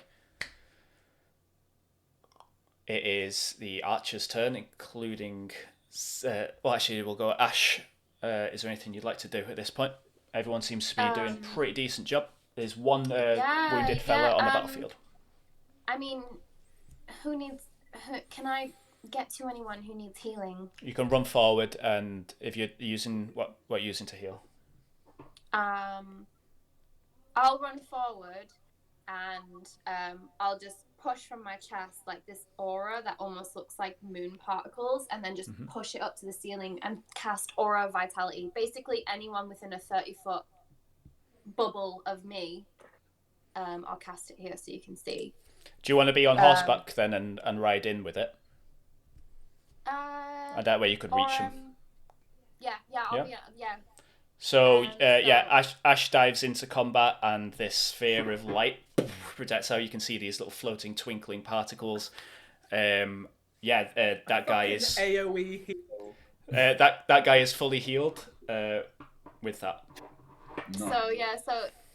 What was it? Until the spell ends, the aura moves with you and is centered on you, and I can use a bonus action to cause one creature in the area, including myself, to regain 2d6. So just one creature. So you healed that guy with that, yeah? Yeah. Brilliant. Okay, nice. That is amazing. It's my level 3 spell. Well, one of my 2 level 3 spells. Nice. That's a good one. That one's staying. Please keep that one.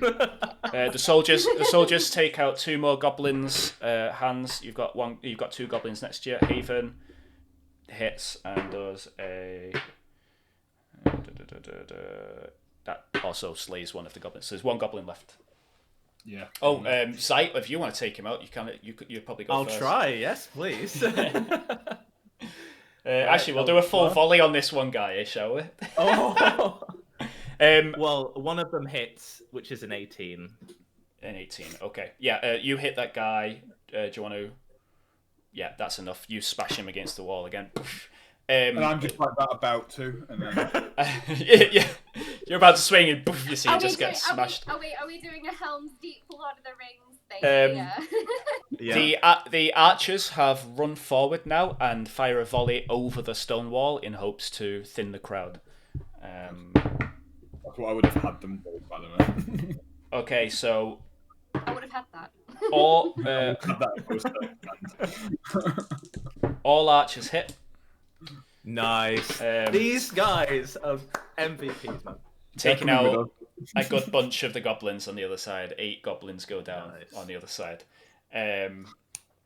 Mahogany steps out, and the stone goes down. On the other side, you can see a lot of confused, frustrated goblins, dead goblins, lots of blood, lots of arrows. They take this opportunity to begin to run in the opposite direction. They begin a full retreat. That's their move. The human counterattack, however, is to follow through if they try to retreat. And they do so. Hans, is there any range? You bastard! Few javelins go flying forward. One of them's a nat 20. Oh, lasting 2 more of them out. Yeah, there's 4 goblins left. What, out of the whole party? Yeah. Uh-huh. Yeah. We annihilated them. This is great. We'll say for the sake of brevity, they get finished off before they reach the end of the bridge. Can I take the opportunity to ride up to Hans? Absolutely. And allow him to gain 2d6 hit points? Oh. He did take some damage, so... Yeah. You can see... Yeah, so just roll 2d6 hit points, I guess. From down in the water below the bridge, you hear a, "I'm okay." Eric! Yes! Thank you. Swords are cleaned. The bridge is completely stained in blood. Can I loot the Goblin King? You may loot the Goblin King. Yeah. Can I give the archer who was shaking to the left of me a pat on the back, going like, "Well done"? Yeah. And obviously, He seems. hop off down. Thank you. Yeah, and I'm gonna calm my aura back down now. Very nice. Hands on the Goblin King. You find 3 coin purses taken from separate people, totaling 60 gold and 7 silver pieces. You find a minor healing potion and a flask of some form of goblin ale. Ew. That's going in the river. That's going in the river. There's a few trinkets. It looks to be rings. You find 2 rings, a necklace, a cup. Basically, he has a bag of swag that he's taken. There's a few shoes in there, cufflinks. You're not sure how much this comes to without it being appraised, though. Sweet. Okay. Doesn't matter. I'm putting the rings on. Be careful. Why do you do that? Yeah.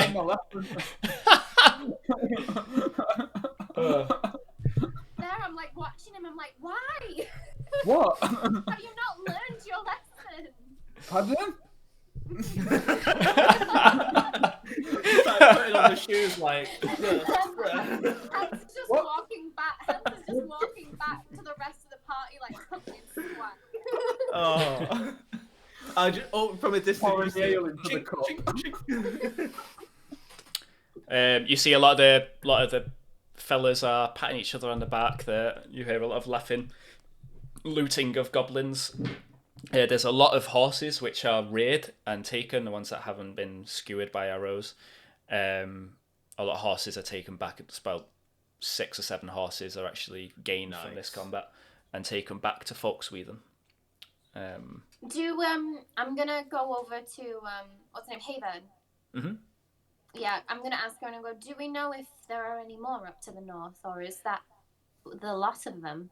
According to your friend, there's around 100 camped out in Bridget, and I have seen a few other hordes. She's cleaning her bastard with a dirty rag as she's talking. So I believe we'll be seeing more of them, but this was a mighty blow to their forces. We were hoping to get up to Bridget. Oh, cool. I don't think we'll be able to get up as a party of 3. I don't think Folksweethen will be safe without taking Bridget. I'm not sure we have enough forces to go on the offensive and take on 100 goblins when in their encampment. The whole reason these goblins went down so easy is because they tried to attack us, and we're well prepared. I imagine the goblins would be the same.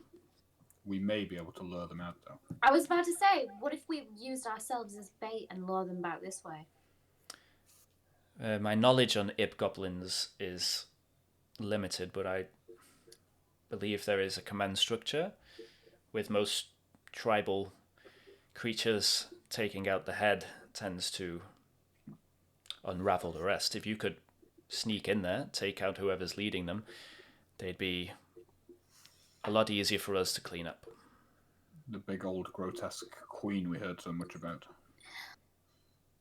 I'm guessing I've worked my way down and I'm hearing this, right? Yeah.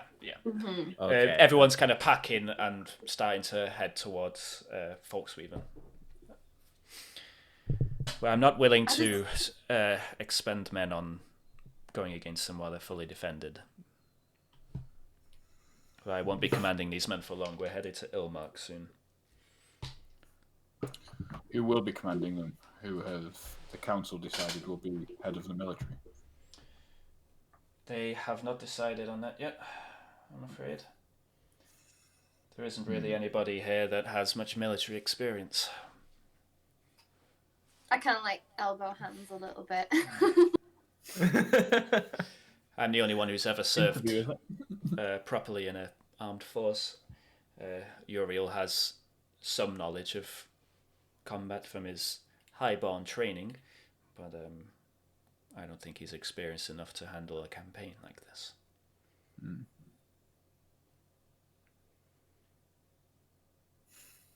Wonder if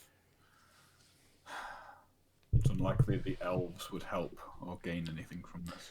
We requested help from the men of the stave, but they've denied that request for help as they have their own situation on the border of Aurea.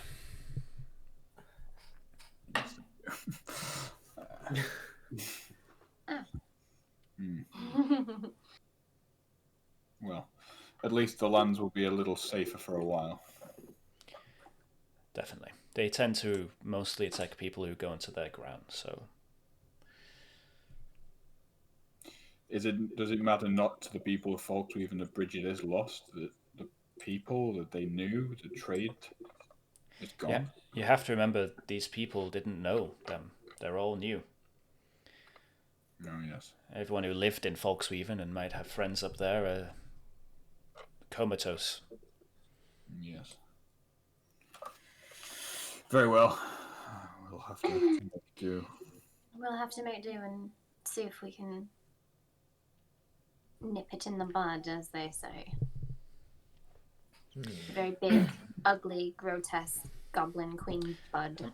And returning to Folksweaven, I'll update Uriel on the successful We need procedure. to return with you if you'll have us. We need to speak to some of our allies there. Of course. The more the merrier. You guys head on back to Folksweaven with the platoon. I don't know what it would be called. Strike force. It probably would be a platoon. Yeah. And single file the horses clippity clop their way back. Zite, you are given a rather stinky goblin horse. Lovely. I think I'm coming through your iPad a bit too loud. I think I can hear myself. Can you? Yeah, it's right. Can you still hear me if you turn it down just a tad? That's done it, yeah. I'll turn it down a little bit. Yeah, that's sorted. Okay. Thank you. Which is weird because the door's closed. You're just loud. Yeah, I think it's just from the iPad. Yeah, you guys see a familiar sight, the Folksweaven Northern barricade. You find yourself back in a familiar town. What time is it now? Oh, that's a good shout. You guys left in the morning. Is that giant size for you guys? Yeah. It's like the map of Folksweaven. Mm-hmm. Does it look right to you guys? Hang on, let me just refresh. Yeah. Yeah. Okay. That looks normal. Just my thing messing up.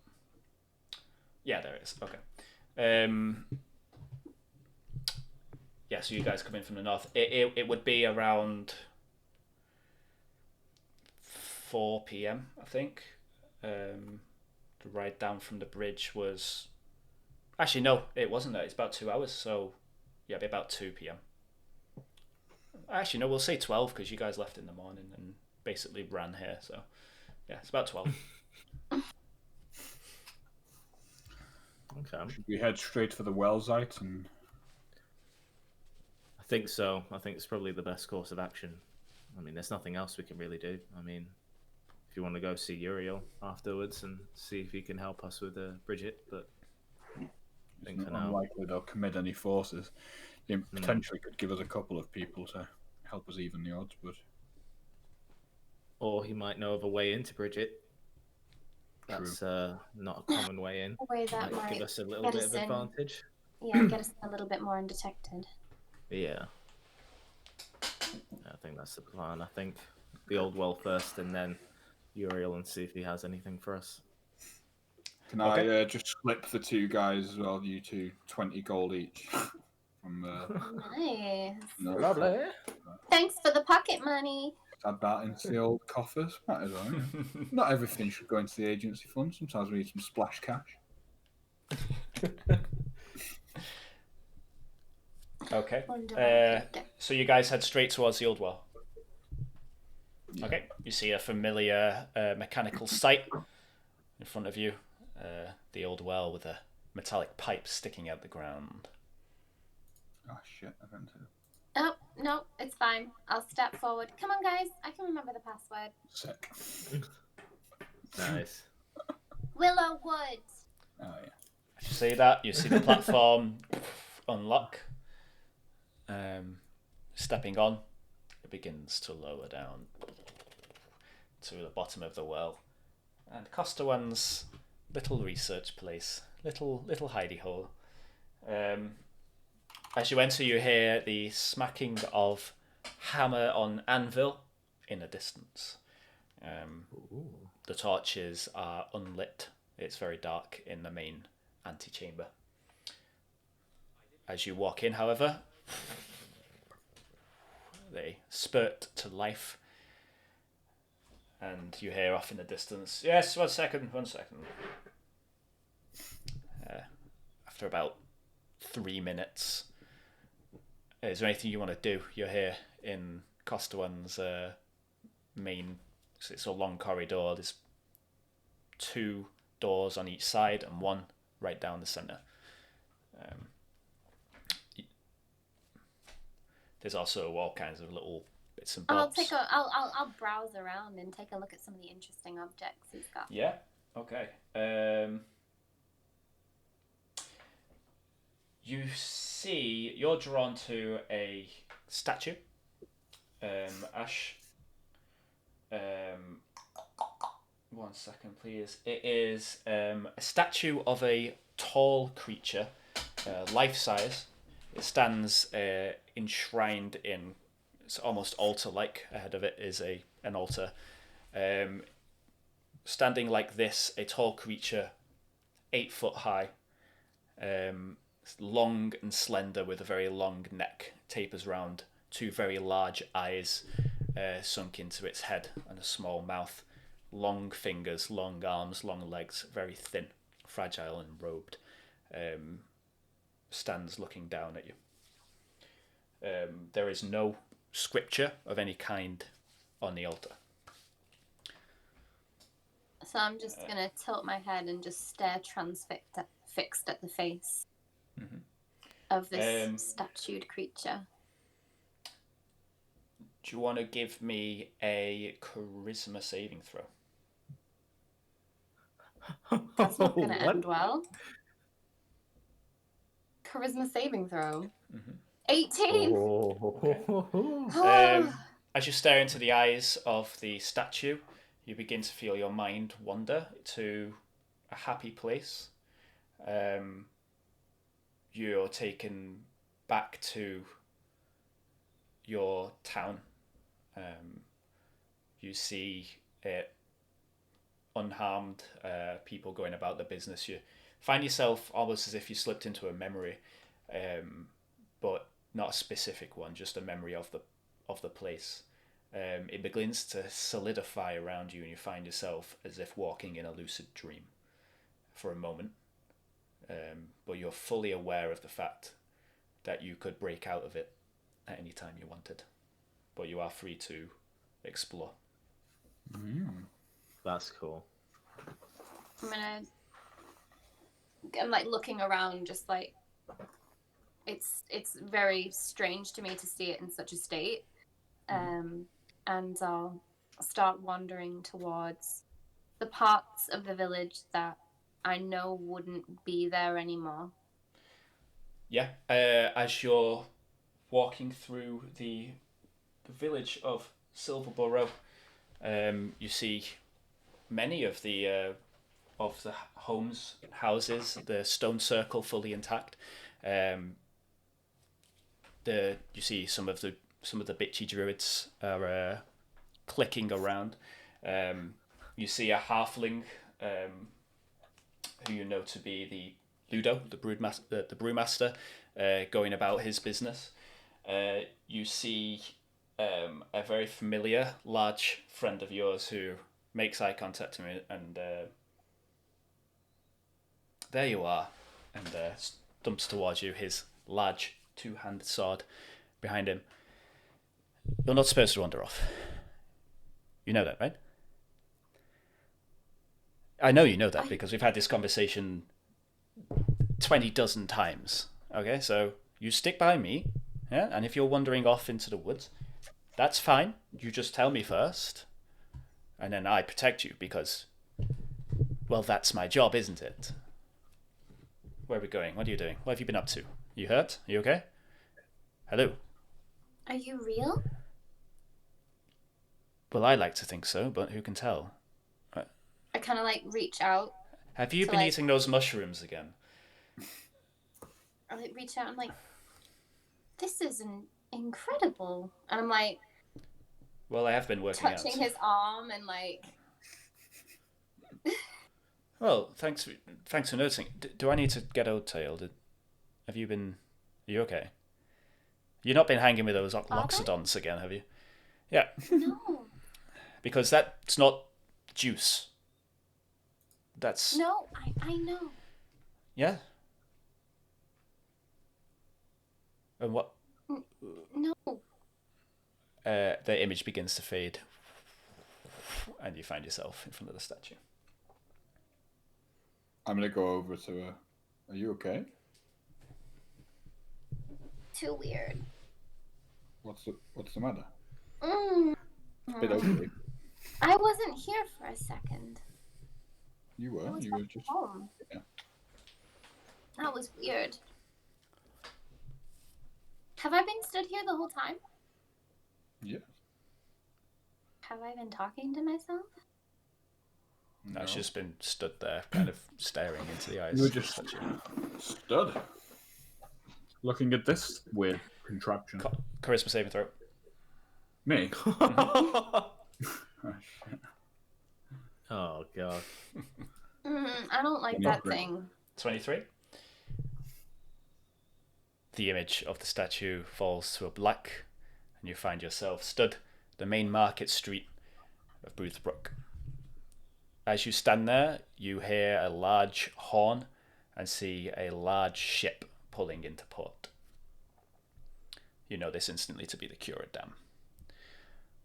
The market is in place. People are preparing for some form of festival, and the banners of the king are being laid out across the inns and houses. You see the West Fort looking over the city, and there seems to be a feeling of anticipation and positive atmosphere, sullied by the memory of this event. However, the people here don't seem to know any better.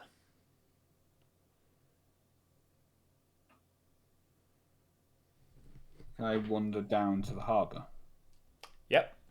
Wandering down to the harbour, you see a familiar sight. Your ex-friend is ordering some of your men around. But, there you are. Look, they're bringing in their own men. So they say they want the whole harbour to themselves.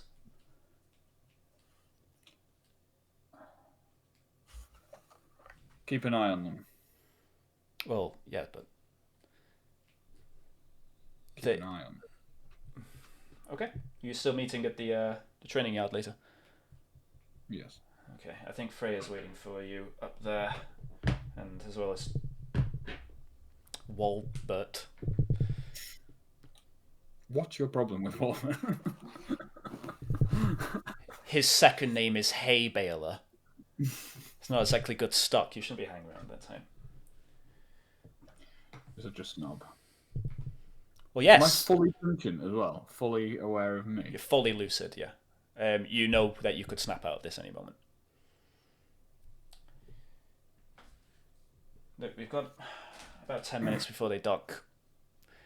Do you want to be here, or do you want to deal with them? Because I'm happy for you to deal with them.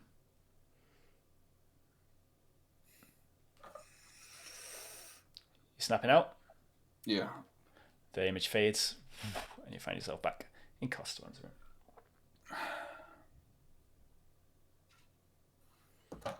Okay. I get what you mean now. What did you have it as well? Yes. Don't look at that thing. What thing? Charisma saving throw. Away from it, and kind of like crouched in the hall, just trying to deal with what I was seeing. What is it? Constitution, sorry. Charisma. Charisma. 14? 14. The image of the statue fades to darkness. Oh, shit. And you find yourself back in Verithia, following behind a tall, older gentleman as you both make your way through the markets. No slacking. Boy! Come now. You know yourself to be around the age of 14. You're making yourself through the markets in the Rat District. Okay. They say it's a magical carpet, and it's on sale somewhere here amongst all the carpets. It's your job to run around, rub the carpets, and see if anything magical happens. I'll be in the pub if you need it. Okay. Am I Go. lucid at this? Or... Yeah, you're lucid. Okay, thank God. Go! Okay. Come on. Is I think is this my dad? No, this is Reed. No, this is Reed. Mm-hmm. Oh, okay. This is Reed about 2 months after you met him. Oh, okay. Yeah, I'm trying to remember this. Yeah, I'll go around rubbing carpets. Anything magical happens, you just come my way. Okay. This is research. Okay. This is investigation. This is what we're here to do.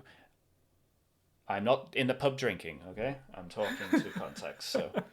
But I may be drunk when I come out, because they like to drink. So... Yeah. I'll see you... You've got 2 hours. I want that magical carpet.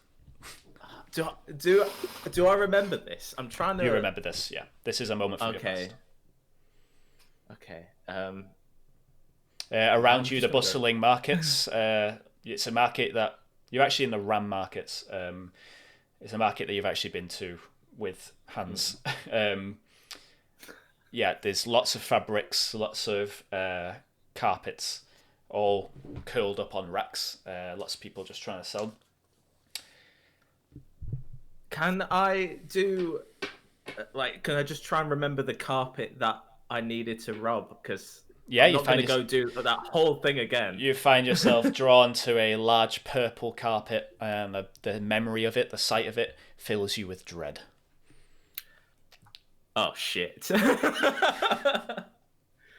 gonna rub it. Yeah, I want to see Reed more. That's basically what it is. Like as you touch the carpet, it begins to quiver and shake, and in a flash, wraps itself across your face and tightens around you and begins to tighten. You can't breathe. You can't see anything. It's pitch black. You're in that state for what feels like a few minutes, when all of a sudden a burst of light, the carpet relaxes, and then you see Reed standing over you, having just paralyzed the thing. That was the spell. He reaches down and picks you up. I said, come and get me if you find anything magical. I couldn't really come and get you with it wrapped around my head like that. Well, you're not quite that skilled yet, but we'll get there, Zite. All in good time. Now, is this real? The carpet or the memory? No, you. The what? No, I'm a figment of your imagination right now. It's very obvious. All you need to do is look at your hands, and you can tell you're dreaming. Like, oof, you don't remember my hands that well. How do you know? Wait, what?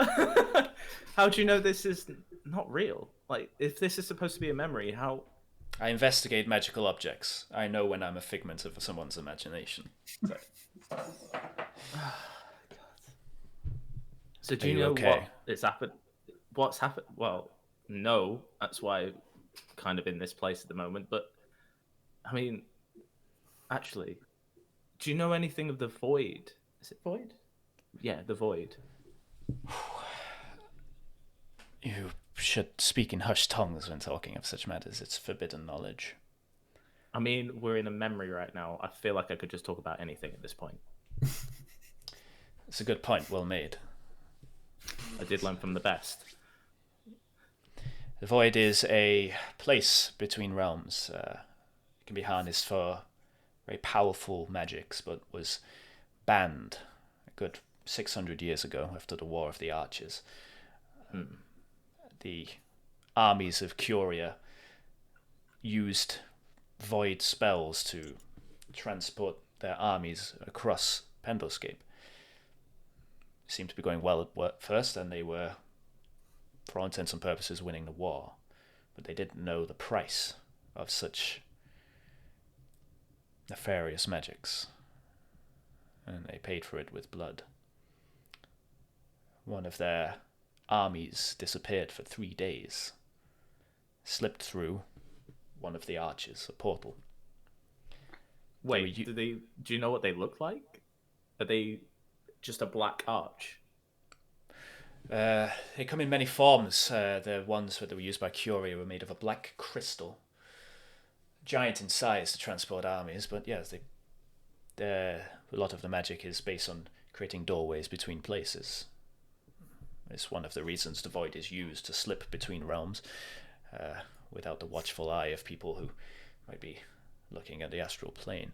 Listen, if you're involved in void magic, I suggest you don't be involved in void magic.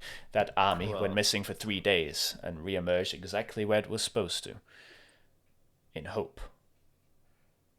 The entire army had been driven mad. Cannibalistic berserkers poured out of that arch. They ate each other. They ate people of hope. They had been driven completely insane, and once that had happened, a treaty was made between the two kingdoms. This magic was to be banished and never used again. See, I wish you taught me that, because, yeah, I'm in a bit of problem. I read some void language. Void? What's the language called? I can't remember what you said it was. Out of character. What's the void speech? Void speak.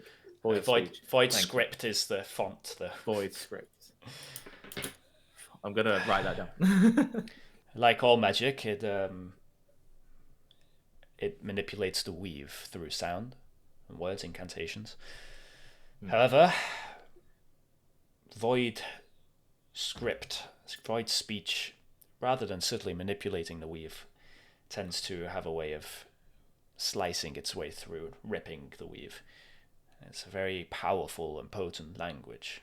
Not many words in void speech need to be said for dramatic effect to take place. But one thing you must make sure that you never do, just don't speak it out loud. Just reading it alone can have a detrimental effect. It existing on page is powerful enough. So speaking out loud, you don't want to do that. I kind of read aloud the title of a book that I did not realize was void speech. It's rather foolish. And, well, I didn't know what it was. My memories of you go up to you being 14 years old right now. We've known each other for 2 months. I would hope that I would have taught you better by your current age. Yeah, listen, you don't. When dabbling with the void, there are 3 rules you must always take note of. You don't speak the language out loud. And the image fades. Oh, snap. Fuck! Very nice. I'm gonna nip to the loo quickly. Okay. Shall we have a quick break? It's 9. Get drinks, snacks. Yeah. Okay. Resume. I've just snapped out of whatever was happening. Yeah. And you find yourself back in as Costellan's room. Yeah. You're back in the room. Damn it! What? Okay, now I'm guessing you all know, obviously, because you were the first ones to look at the statue. You've just shouted, "God damn it!" Yeah. What did you see? I was back in Varathea with Reed. I think I was 14 at the time, and yeah, it was a weird memory. He knew it was a memory, so we talked for a bit. But I'm guessing people in yours thought that as well. Yes, they seemed aware. I sort of played along with my memory though. I couldn't really tell what was happening with mine. Because... Can I get a history check off Ashe, please? Sorry, I didn't mean to interrupt. No. 17. Okay. Ooh! Continue your thought first. I was kind of afraid of mine because I didn't really understand what was going on at the time. Yeah. And the place I was in doesn't exist anymore. So, well, the area that I was stood in is definitely cinders still. But you were there before. But I was there, and right? everything was fine, and maybe I was really young. Can I like think back to my memory? Knowing the size of Bravebound, you'd estimate you were both around 12 at the time. It seems to just be a kind of innocuous moment. That's why he behaved the way he did. Out of character, I was like, why is he acting so weird? He was 12. Well, don't forget, I'm only 15, so it's only 3 years ago. Yeah. So yeah, that it seems to have just been a little slice of life from that era of time. It was no special moment specifically, but it was just it was like one day, just a day. With that history check, do you realize you have seen a creature like that statue far in your past before? Back. A second. Old was Love I? a bit of history. Back in Silverborough, there was a place that the elders and some of the druids would visit on very rare occasion, on certain phases of the moon, to seek guidance from a creature that it was said could see glimpses into the future. One time, as a small girl, the age of 7, you were taken along with one of these parties on a pilgrimage to Glass Eye Ruin, an island in the middle of a lake, where you met in the forest. It's just it's in the forest in a lake. There was a large tower in ruins, and in there lived a creature that you only ever heard was named Madness. A tall, slender, pale creature that some would go to for advice on future events. I'm not sure of his race or where he came from. You've never seen anyone like him before or since, but it's definitely the same race. Okay, so I'll relay that information. Just like, and I can't be too sure. It was a long time ago.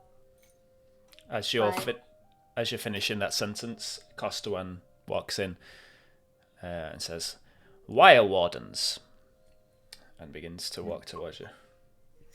Tell us more, Costaman. It's piqued our interest.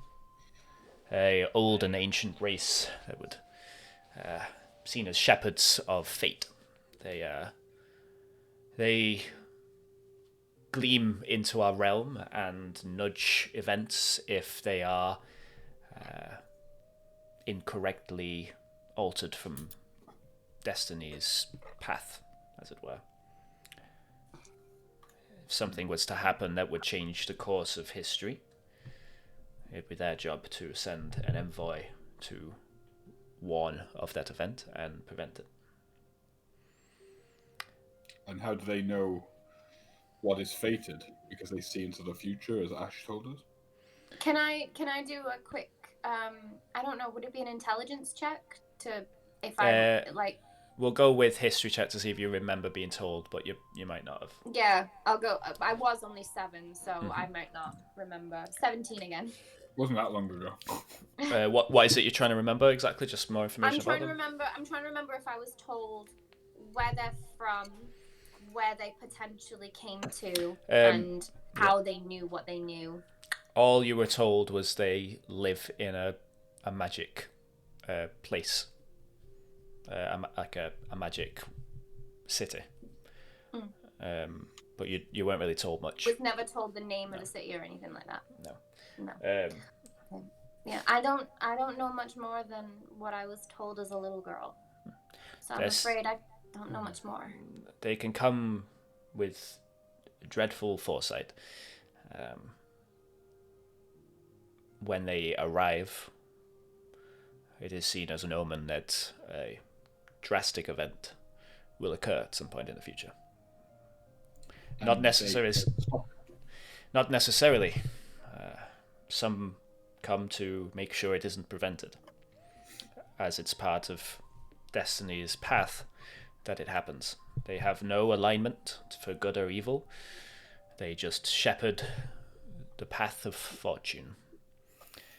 I'm not sure how they know what's right and what's wrong or what's been changed, but it's far beyond my knowledge. All I know is they come from a realm outside of ours, but can peer in. How come that statue showed me a memory rather than the future? You're talking of the statue.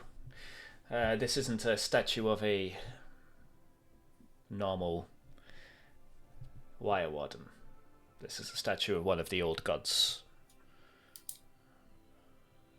A god of the mind and knowledge and dreams, imagination, nightmares, everything that makes us us on the inside. This god used to watch over that realm before the inheritance a long time ago. I am one of few who still ascribe to his teachings. And what is the purpose of the visions of the statue? Are you able to use them to help you somehow? This statue doesn't show the future, it merely allows one to reflect on the past. There is no controlling exactly where it will take you. Sometimes it can take you to the worst moments in your life. Others, a cherished memory. A few times I've been taken to a place I've never been before. I have not known the reasoning behind it. I believe there's something to be gleaned from these visions. People, I think he's right. Unfinished business, conversations never finished, retribution never gained, a way to get over or move on from things that have been left behind. Find closure, in some sense. But there's no way to control how or where it will send you. No. Not that I have been able to glean, however, I'm not willing to disassemble something, one of the last surviving relics of a bygone era. Understandable. Tell me, what brings you to my home again? We come with grave tidings. Good. Okay. You didn't have to well, say it like that. Shall we get some tea first? Good idea. Yes. A small moment later, he returns with a tray of a kettle with teas, and you sit down in a small lounge-like area. Takes a seat by a fireplace.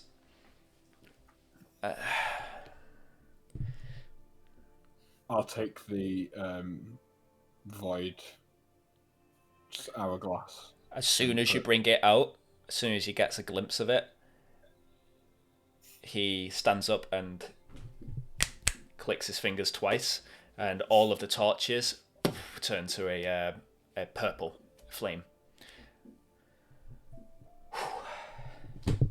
Present it. Okay. I assume then that you know what this is and from whence it has came. Indeed. I have shielded us from prying eyes for the meantime. You never know who might be looking. Right. Answer my question. If we're found dealing with artifacts of this nature by certain people,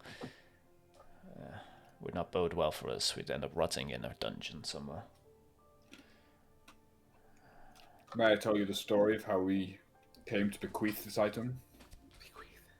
As long as nothing is said in a certain language under this roof, you may tell me whatever you like. Can I iterate the end-to-end story of what happened to him? Sure. Who has the book? Hans, do you have the book? I got it. You have it? on my bag. I didn't might have the book. Yeah. I Oh, don't okay. remember Oh yeah, which one you of got us has yeah. it. you Yeah, took Ashe it ended in- up with it. I Yeah. have the book. Right, okay. That mad old idiot. I knew he was up to no good. You did have your suspicions. I remember you told us. I never thought he would go this far. To We Create also a- have the book. I think it's his journal, and I pull it out of my sack. and Okay. just He hold it up. gestures for you to place it on the table next to the hourglass. Oh no, It just hold tra- up. It translates to glimpse of the void. But a glimpse can drive someone to madness. Yes, it can. We have a number of problems to deal with here, and we're trying to deal with them all, whilst on top of dealing with our overall mission. The main concern is Zite and his well-being, which could be under peril. The second is Unfortunately, the door. Zite has read, not aloud, but read some of his text. Zite has entered what is known as a void challenge. That sounds cool, but it's also very terrifying. He's become obsessed with this book. Yesterday evening, after we'd gone to bed, we woke up in the middle of the night to find him hunched over and very furiously reading through the pages. Yes. There have been many scholars that have attempted to crack the knowledge of the past that has been struck from history by the people of academia, a council of wise wizards and mages and sorcerers that find relics of the void, lock them away, destroy them, any reference to them. Systemic wiping out of knowledge of this magic. However, the void likes to encroach onto our realm, find people who are willing to open the door. It must be open from both sides, you see. There are creatures in the void, incomprehensible beings of colossal scale. Out of mind, out of sight, they wander listlessly between the realms. A being of that which never was. Possibilities, ideas left behind. Things that were stripped from destiny's path and didn't exist if they were supposed to. These vengeful creatures look down into the realm of the material, aching to have existed, and try to make that happen themselves. When minds in the material realm develop ideas so vast that they can materialize in this realm of madness. Horrible ideas, as you can imagine, most of them. But twisted and tormented, they turn to creatures and forces of evil. Zite has captured the attention of one of them. Does that explain why he is drawn to the book as a cheap harbour dock-working whore is attracted to snot crystals? Exactly. Very specific, Hans. Thanks for that. I think he just called you a dock whore. You can think of what's happening to Zite as a knock on a door. Zite is being tempted to open that door. The great power can be gained from the void. A challenge like this usually means that a bargain of some kind is being struck. What happens if he loses the challenge? If he fails to impress this creature, the creature will simply move on, I imagine. May ignore him. Look for somebody else who can pierce a hole between realities. However, I'm worried about what happens when this hourglass reaches its conclusion. I believe a challenge will be presented then. And if that Zite challenge was could to be pass the anything? challenge, what would happen then? Would he be bequeathed upon him powers unimaginable? To put it bluntly, yes.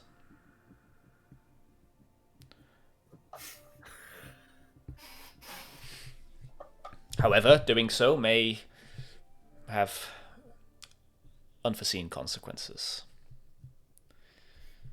That I can understand, based on what we saw up in the tower. It seems our old wizard friend may have failed the challenge, been driven to madness, his mind lost to the void. The creature that we parlayed with, was it a sentient being, or was it acting purely out of its own malice or its own intuitions? What you met with is known as a herald. They act on the behalf of these abominations that exist in the void. A mouthpiece, something that the human mind can wrap itself around and not be driven insane by the mere sight of. So if Ye failed his challenge, was he driven mad trying to get the creature to allow him to retake this challenge? It's the mind works in mysterious ways. He may have been driven mad just by reading the book. He may have been driven mad by communicating with a creature beyond his comprehension. Zite, you saw things when you were reading his insane scribblings on the walls. Yes. Did he ever say anything about wanting something from them? I can't remember off the top of the dome piece. Dome piece. DM? Did he say anything like that? What specifically? Something about what, sorry? The challenge and Whether or not there was something that he wanted from them. All you remember him saying is something along the lines that he was found lacking. Was found lacking, and that his mind had been basically promised to the void. Which decided to off himself to stop that from happening. So basically, he didn't meet up to the challenge, and just instead of handing himself over, he just seems like it. So failing this challenge is a very, very lethal thing to do. It's not too wise to annoy a old creature from beyond the stars. Can you find out what the challenge is, or does it have to be something I have to live up to? Challenges are unique. There are thousands of these creatures existing, and each one decides on the challenge for each mortal it communicates with. Is there a way to break this link, lest Zite's soul and mind be lost to the void, or do we face into the challenge? If it's possible to close that portal you mentioned, there's a portal to the void. Maybe its influence is magnified by that existing, but that's a guess. I couldn't be sure. And we found no evidence of how one might close it. Even the wizard himself had just placed things up against it to stop, and that didn't really work. Yeah, must have opened the door, and once opened, it would not allow it to be closed.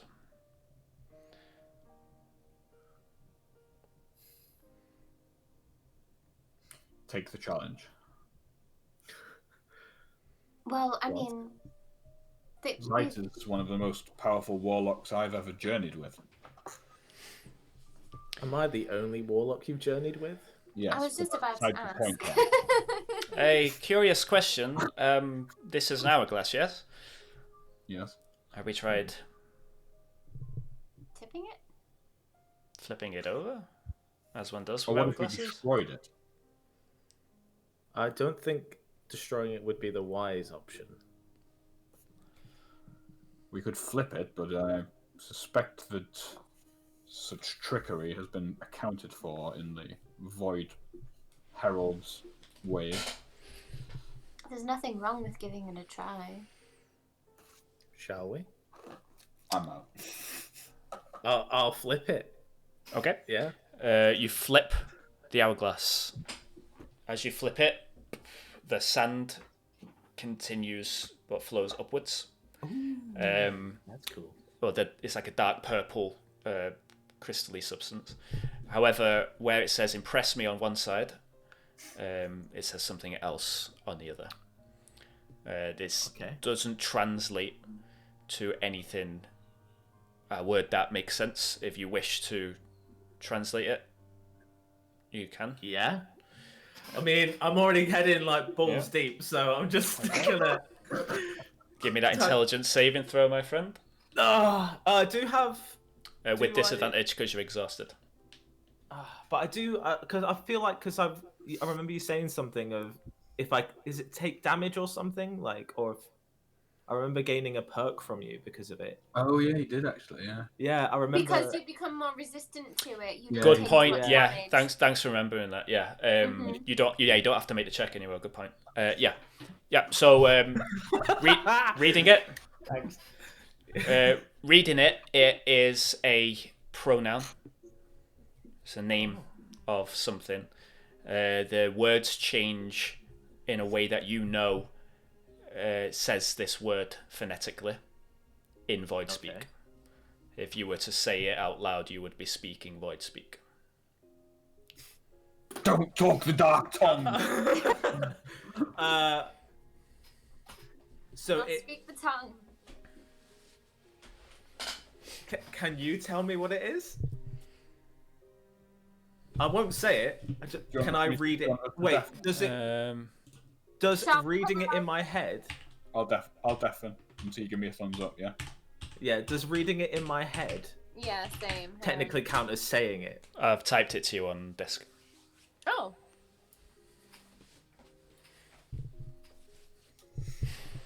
It's a good thing I still wouldn't even be able to phonetically say that, so it's a good thing. It's cool though. Okay. What does it say? I'm not. So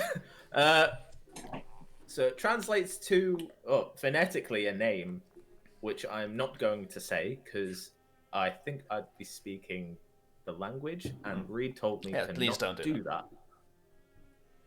Yeah, I don't think that's a good idea. I mean, translating the words was enough to get us into trouble. But it's not a word that means anything to you, or... No, it's a name. It could be the name of whatever creature is watching you. It could be the name of the challenge itself. Either way, words in Void Speak have a powerful effect. It's safe to assume if you were to speak this out loud, something would happen. Is the same word referenced in the book anywhere? Or? We have not looked in the book, I don't think. You have, but you don't remember it. Okay. I will allow you to do a history check to see, but you will gain a certain point if you do so. Oh, but I've already got one. What? A point? You'll What? gain an exhaustion point if you. Nope. If you It's look not at it again. exhaustion. No. It's not exhaustion. What? I'm not going to say it until If I tell you how many points you have before something bad happens, you get 5. Okay. Okay. Is it like an insanity point? A little bit. Something. Do I know how many it would give me? Can I ask that, or would it be a random number? You get 5 points. That's how many. That's your limit. Okay. You can only have 5 before something bad happens. Yeah. Basically, it's dependent on your level. So. Another question, DM. Is every action I do 1 point, or do certain actions certain things will have that consequence. I'll let you know. if that's a choice you've got to make. Okay. Or if you do something that's very in line with it, then yeah, you're gonna get some.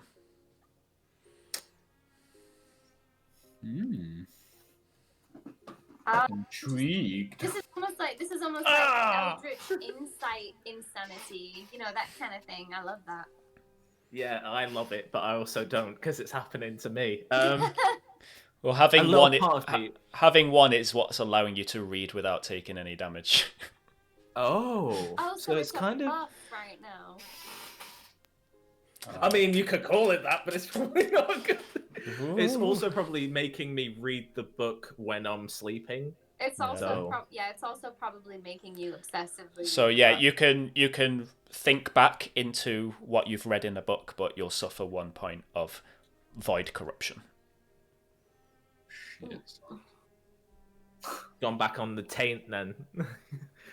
Is it taint? Is that what I called it? It's void taint, yeah. Void taint, void Void taint, corruption sounds a lot like the same thing, PG, yeah. But Yes. Somebody made an asshole joke. so 5 is the bad number. The bad thing. It's the bad thing. Okay. The bad thing. The bad thing. And it was a history check, would it be? Yes. Oh, my history check is shocking. I'm scared. Me too. Go on, you gotta make a decision, my dude.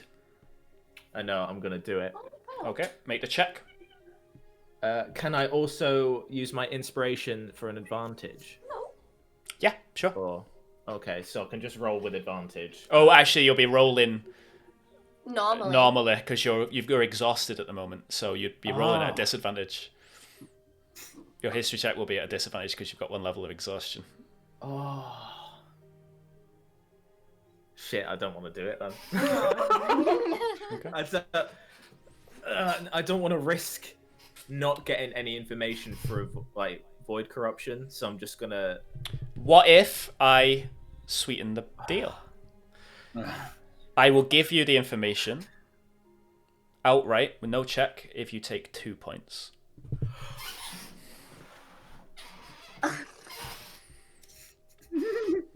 Jesus. Oh no. I'll be 2 away. I'd be 2 away from 5. Right. I'll take the deal only if you give me confirmation that 5 points won't kill my character. Won't kill Zite. The deal has been made. It won't kill your character. Oh, okay, right. I have 3 points of corruption. So, Hans and Ashe, you're going to need to mute. Hey. Okay. Speaking of the void taint. Gotta love a bit of taint. Okay, right. I think Ashe has muted herself, but not deafened herself. Oh, there you go. There we go. Okay. So, thinking back into the book, your mind becomes a whirl of nonsensical thinking and manic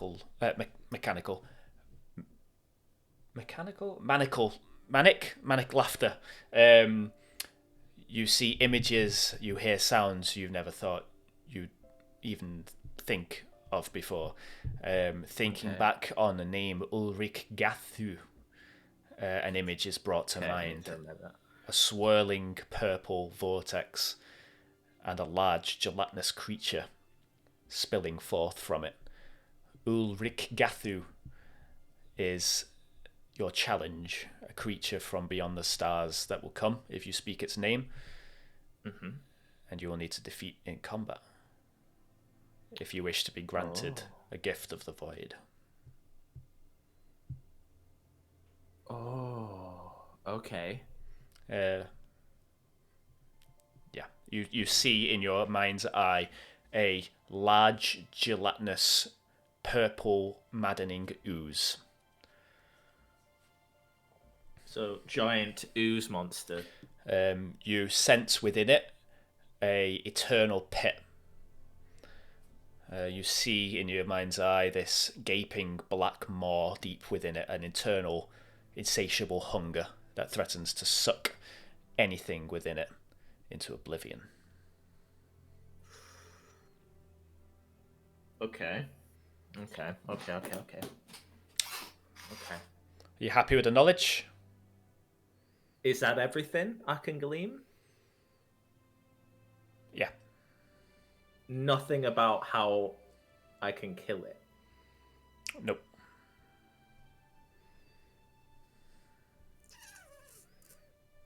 And all I have to do is say its name, and it will summon it and fight. Yeah. You have until the hourglass is empty to do this. Okay. So, and which is I'm about guessing 1.5 days. 1.5 days. So once that's... If I let it run out, can I glean this? If it runs out, then the challenge is forfeit. The challenge is forfeit, and there will be consequences. Oh, shit. Okay. So I have to fight it. Technically. You could take the consequences, but you don't know what they are. The consequences could be just death. Could be. So... You don't know. Okay. If you want to take a void point, I'll tell you a hint of the consequences. Ah, you why? Why are you trying to bargain with my life? Right. This is what we do. We bargain from beyond the stars.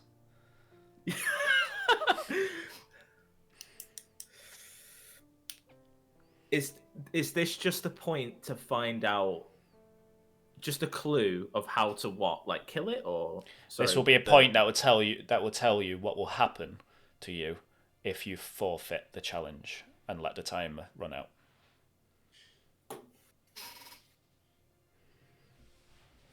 No, I think I'm good. I think I'm just gonna want to kill it. Okay. Fair enough. Okay. That concludes the deal. Thanks. Hello. Hello.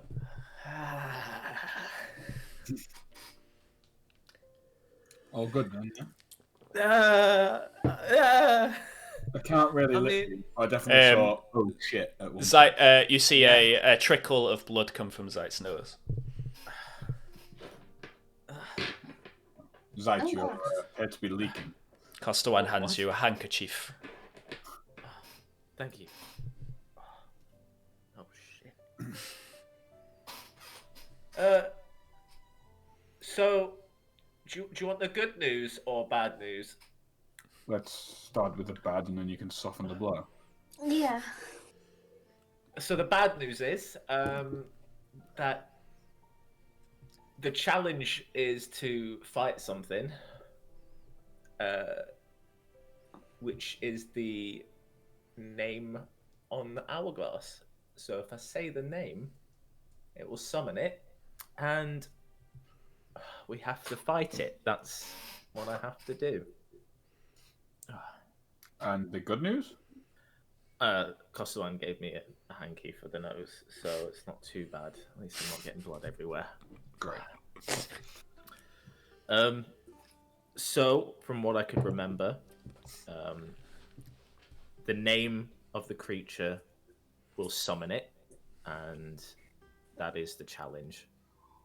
It's basically a giant ooze monster that has just an insatiable hunger. And it's like a swirling purple vortex thing. It's not pretty. Kostuan, do you know what Doesn't it could sound be? like a pleasant battle. This is knowledge beyond mine. I'm sorry. I don't study void for reasons. You're probably best not to. It must be known that you should keep this secret. Any dealings or doings with the void. I personally believe that with enough willpower and intelligence, we can master any force out there. I'm not going to dabble in it, but I believe that if you have the willpower strong enough, you could gain something from this. But there are fuzzy side effects to this type of magic. You mustn't tell anyone. If anyone from academia knows you've been dabbling in this, they will strike you from history. As is their job. Were you able to ascertain what will happen should the sand crystals in the hourglass reach north? I do know what it means. It means that the challengers forfeit, but there will be a price. I didn't really want to look at what the price would be, just for my own sanity. But I don't think it'll be good. I imagine a fate similar to years is what awaits those who forfeit a challenge. I must also remind you, fellows, that there is something you should be doing. You yes, must of not course. But lose we also sight now have... of that which marches towards Wulden's crossing. Yeah. We've kept our eye on the forest. The spirit fire doesn't show every night. I'm sure there is something controlling when these spirits can march to the south, but I'm not sure what.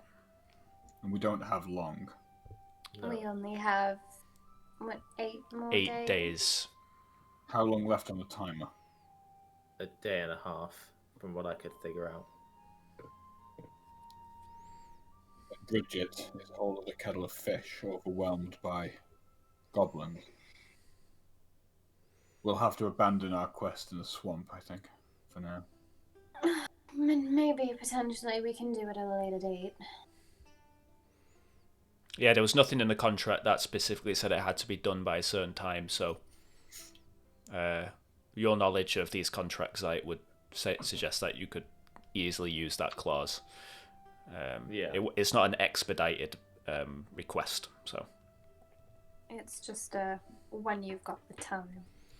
So the question is, do we deal with the challenge, or do we allow it to forfeit and see what that presents us with? I don't like the idea of allowing it to forfeit and potentially having Zite go insane. Then we must fight the creature. I'm not going to let the creature win. I've got too much on the line to lose my mind. We'll have to find a very open, secure, uninhabited area in order to fight this thing. And we could potentially set ourselves up for success. If we're summoning it and we can choose when the fight occurs, then presumably we can be prepared for it. You said insatiable hunger. Will it eat I think you've just twigged onto what I'm thinking right now. I was thinking potentially maybe unleash it on the goblins. In Bridget, yes. Yeah. I was very much If thinking it'll that. eat anything, and then maybe we can take it out afterwards. How long does it take to get to Bridget? Do we have the time? You got a 2-day journey to Bridget. Then we don't. It's not enough. We could lure the entire army out, though, maybe. We will still be able to get there to do that.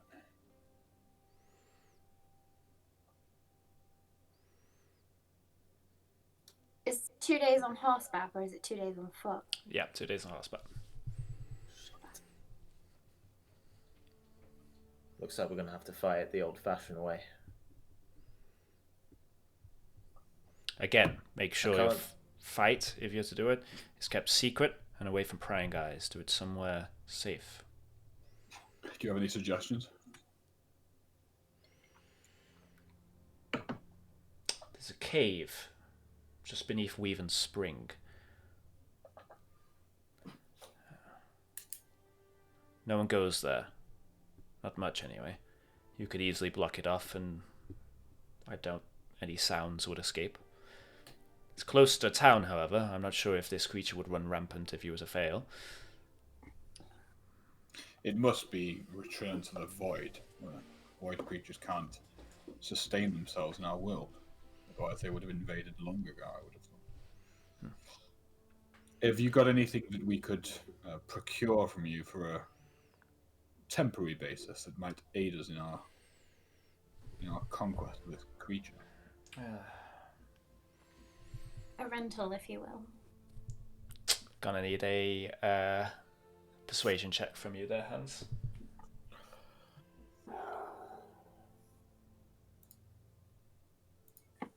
16.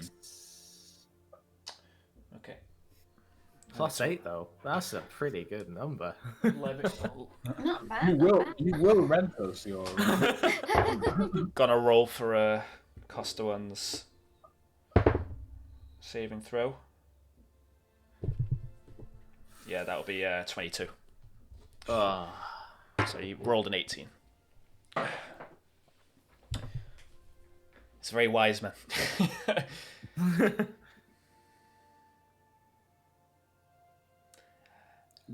We would, of course, keep your involvement completely off the books.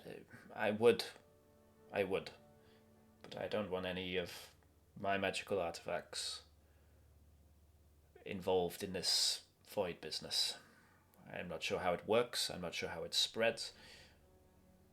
I don't want my influence being touched by this.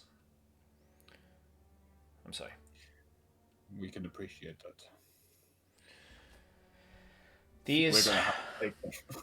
these torches prevent any eyes from spying my business. While here, for now, you may discuss at your leisure, but as soon as they revert to normal, I would ask that you go about your business as if this conversation never happened. Sounds fair. And we thank you for your assistance as well. We hoped you'd be able to help us, and you've been invaluable in that service, as usual. I hope you manage to triumph over your challenge. I'm interested to know what comes of it. I'll make sure to let you know. I do have one thing. I'm gonna definitely need to have a rest before this challenge happens, but I'm a bit worried that I'm gonna wake up in the middle of the night and read the book. Do you know of a way to make sure that I'm not waking up, or? Now this is something I can help you with. He heads out into one of the back rooms and comes back with another cup of tea. Love me a brew. There's enough for all of you. Drink from this tea, and you will gain all the benefits of a long night's rest. Well, thank you. Thank you. I appreciate that. Yes. I would help more, but you understand. I do. Ashe, you seem lost. Is there anything I can help you with? No, I'm okay. I'm just more worried about Zite and what if we fail, you know? Did you When meet will Did we you meet fail? your friend? I did meet my friend. So he found you then. Good. Ew. I think I met my friend. He passed through town last night looking for you. For Ashe? Big fellow. Big ears. Heading up north. We sent him on his way. I would have thought he would have. We haven't passed him, no. We let him know you were on course for Bridget. Oh, he may have run into a sea of goblins. We should have backtracked across him on the way down, right? Maybe he's not left town yet. He travelled through the night to catch up with you. Then he passed us the tower. We missed him. He seems like a strong fellow. I'm sure he can handle Not himself. this many goblins. There's over 100 on the surrounding Bridget.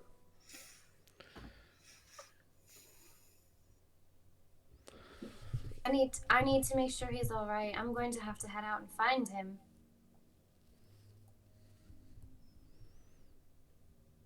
Stupid extran. What's he doing out here looking for me anyway? Did he tell you? Just mentioned that it's his job to protect you. Yeah, when I was at home. I'm sorry, he seemed in a rush. I didn't get much of a conversation with him. I pointed him towards the druid. Mm-hmm. Maybe she can give you more information. That was the friend she asked if I'd found. Earlier, she asked me if I'd found my friend. I said no because I wasn't sure who she was talking about. Now I definitely am glad I said no.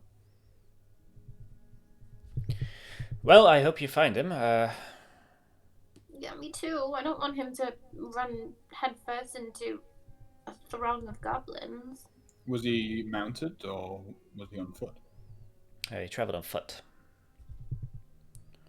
I might be able to catch up with him if I take a horse.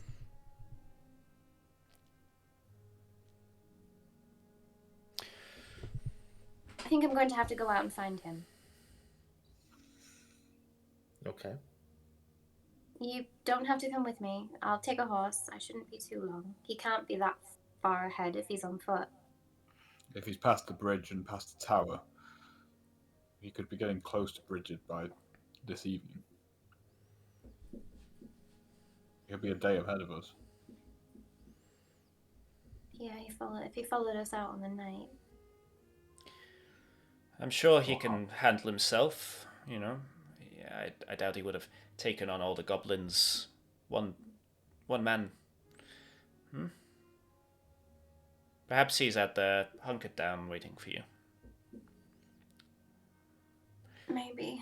I have to say, your ticking clock is a bit more of a Now we problem have at the 2 moment. ticking clocks. You've got 3. 3. All right, don't have to remind me. There's, of course, Zite's death clock. Besides death clock. It's not a death clock if I don't die. I've already cheated death Aye. once, I can do it again. If you could pack your items away, the incantation will be ending soon. Hans, Right, yeah, I'll pop Do the it. book back in my bag. Very well. Just as you finish doing that, they burst into a orange light. If there's anything else you need, feel free to pop by. No. Thanks for the tea. It's definitely what we Anytime. needed. Good to see you again. I hope you find your friend and get all this mess sorted. Yes, Thank thank you, you. Dr. Bid you farewell. I hope to see you again. And are you? So do we get a long rest then? Yeah, you've all had a long rest from that tea. Lovely. Oh, thank God. Yeah, you're no longer exhausted, Zite. Fucking good shit. Nice long rest. Lovely. Okay. Right, well, what's first on the agenda? I have no active conditions. Put some WD-40 on Dan's chair. It's first on the agenda. Yeah. Honestly, it's so old. Like, I really need a new one as well. I guess we're going to head to this cave. Do you Are we both want to come ready? with Do you me? think we're or- ready? Let's go. Let's at We're least gonna go. have to fight with you. We're not letting you take that on by yourself. Mate, if I'm gonna tear up, but thinking about in that moment, Zite would have definitely just like knowing people. Yeah. Yeah, so, we're not gonna yeah. let you take that on all by yourself. Let's go. Thank you. Let's Both meet of you. our fates together. Okay. You guys stand up and head on out. The rickety lift takes you. Sorry, as we leave, can I stare at one last glance at the statue as we leave the door? Yeah, charisma saving throw, please. What? 7. 7. You're not taken into the lucid dream. You merely hear the sound of cannon fire. I'll carry on walking. Ooh. Wow. Heading to the lift, it takes you on out to the surface, where there's a light drizzle that meets you. Typical. Of course I it's look gonna out. rain. I look out towards the gate towards Bridget, and I'm just like, I hope you're okay out there, Extrin. We'll find him. Once we've dealt with my mess again, I do apologize. We will make that a priority, seeing as we're already heading that way anyway. We'll make sure to find him. Don't you worry. Let's put a swift end to this devilry that haunts us, and then we can find your friend, complete our objectives. We very, very quickly. Okay, so you're headed straight to Weaven Spring. Mm-hmm. You can find over here. Heading across town. So a bit more of a forested area. You see as you pass a hunter's lodge, which seems there is a light on the inside, and pass on through to. Is that where that elf was? I think so. That's where you were told that. Yeah, that elf was the demon hunter that you met. A large kind of cliff that has been etched into a hill. A natural spring. You can see it as it comes down the hill through the leaves, through the roots and the mud, and into the ground, where it spurts out a little stone statue that's been built into the side of the cliff, surrounded by cobblestone.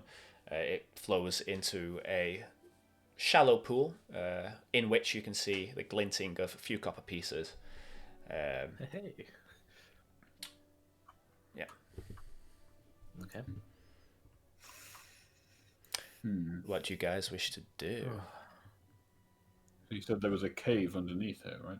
Mm-hmm. I'm going to check around the statue for any potential secret openings. Give me that investigation check. 15. 15. Rooting around the actual spring itself, you don't see any openings. However, heading just over that mound, this part of the hill, and down a little bit, following the water where it heads into the earth, you hear a distant dripping as if it's falling quite a distance before then heading out of the statue. Roaming around the area a little bit, you find just behind a bush, quite cozy, a small opening into the hill. Guys, I found it! Over here! Excellent Nice. work. Okay. Let me just sort something out real quick. Doesn't look too difficult to get into.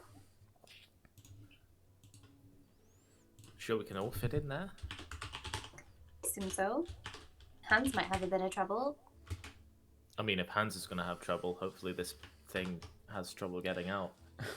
That's a good point. Yeah, it's a small hole, yeah. It's probably about 4 foot high. You're having to kind of crouch down to get through it. As soon as you're inside, you hear the trickling of water. It's dark in here. There's no light at all. So those without dark vision will need to strike a light. That's me!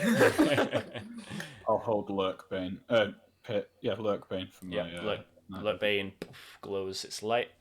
Going round the corner, you enter a wide, cavernous area.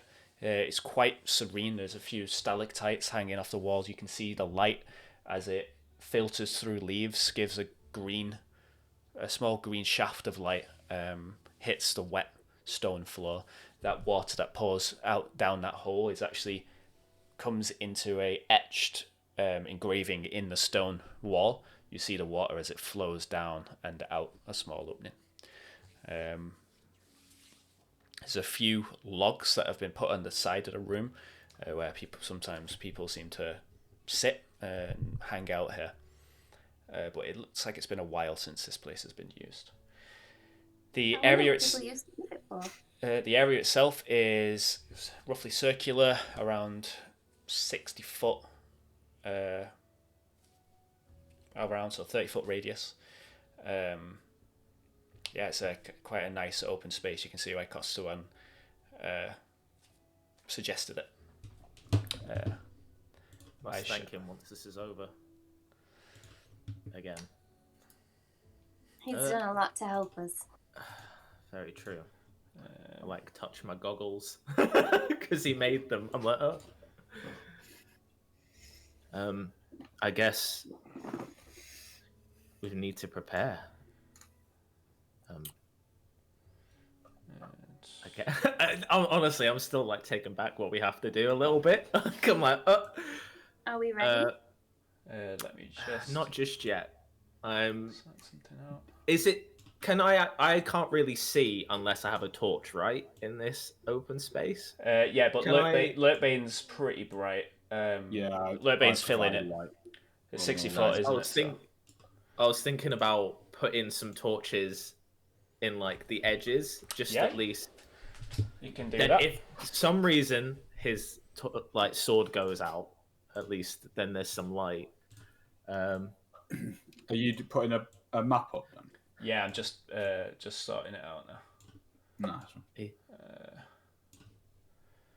Okay, so Oh god, I'm so friggin' nervous. Okay. Okay. So There it can is. I put here and here? So bottom left and bottom right. I've got in my inventory 2 healing potions, and I want to Okay. place them there and there okay. for anyone to be able to grab and take Oh, that's such a good idea. if you need them. Very nice. That you Okay. can run for. Yeah, it's a good idea. Hey, Okay. can you get your butt out of the way, please? Come on.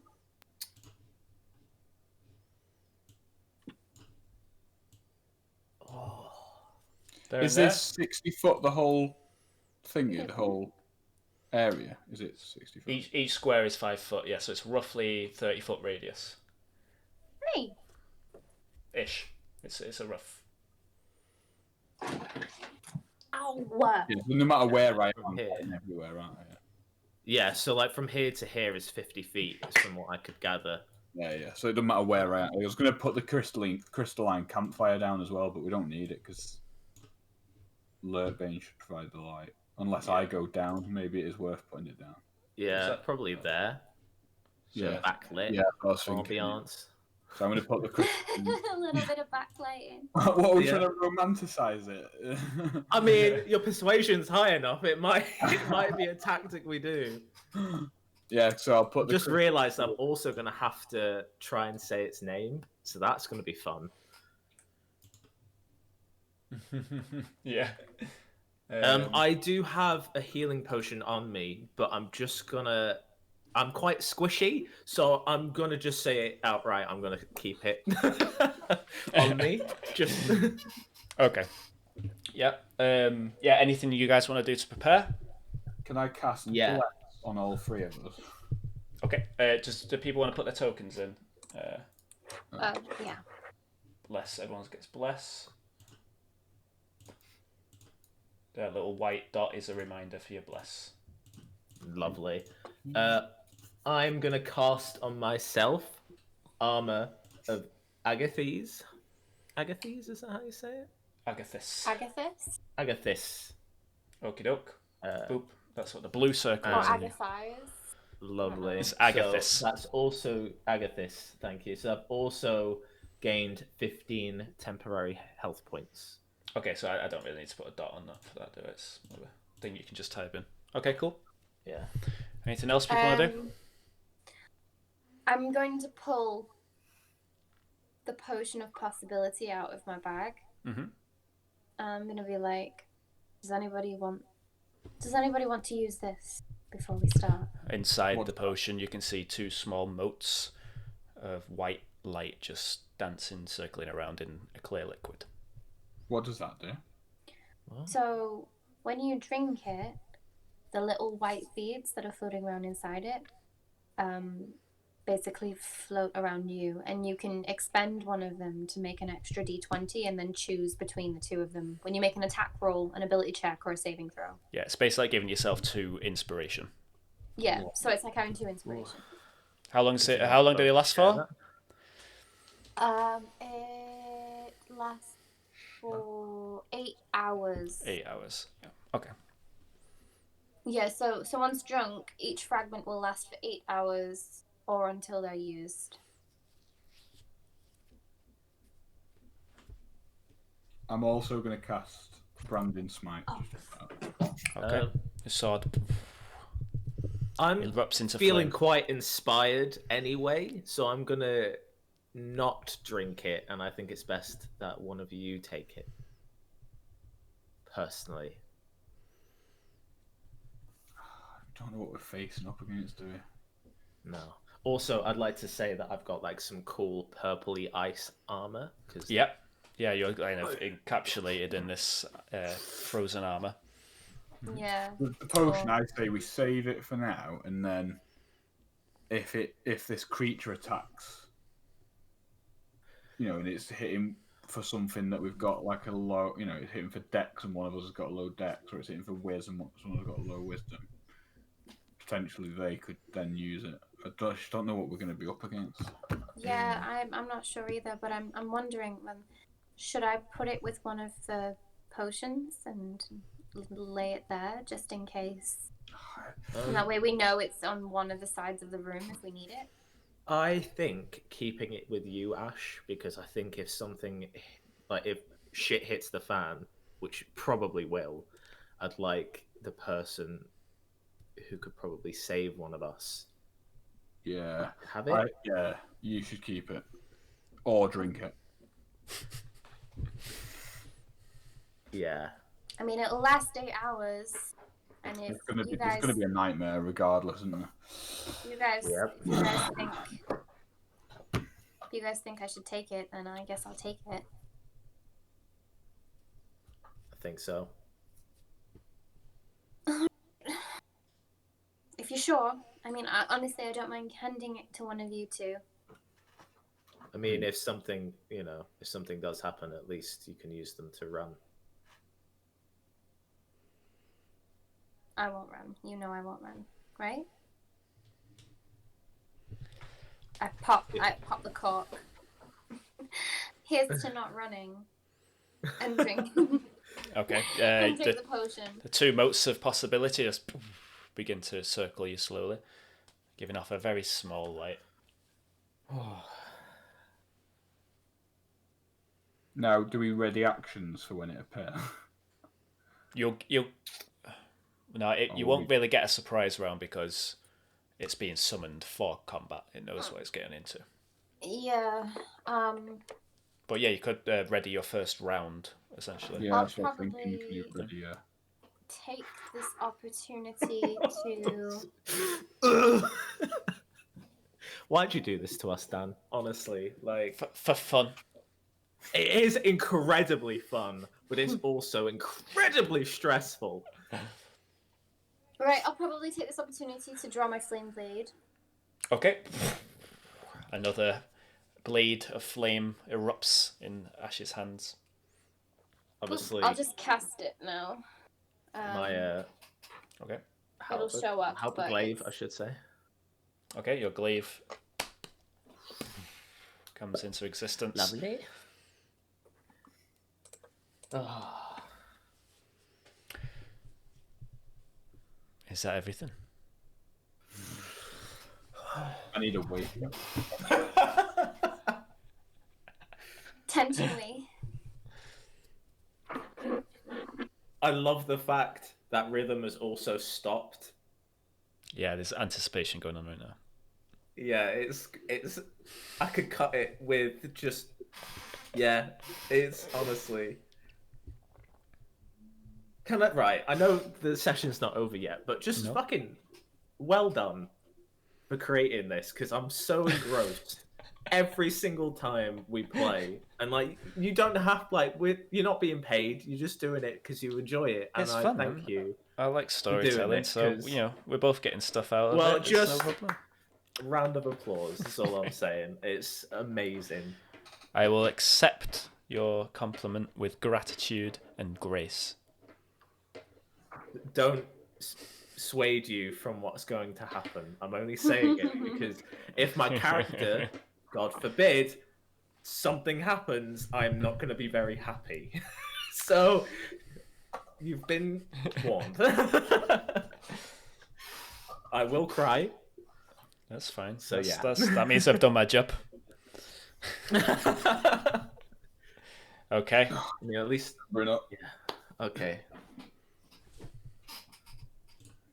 Okay. I'm ready. Are you both Okay. ready? Are we I positioned? think we're as ready as we're ever going to be. I am going to I ready think- my action to just start slashing fuck out of anything. Okay. Yeah, I'm gonna ready for an attack.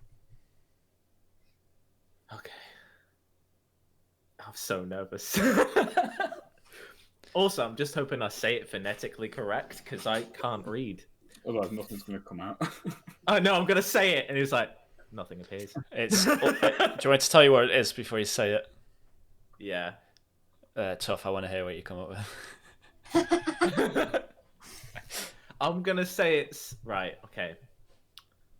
Just say it. It's Origeth or something like that. Origeth.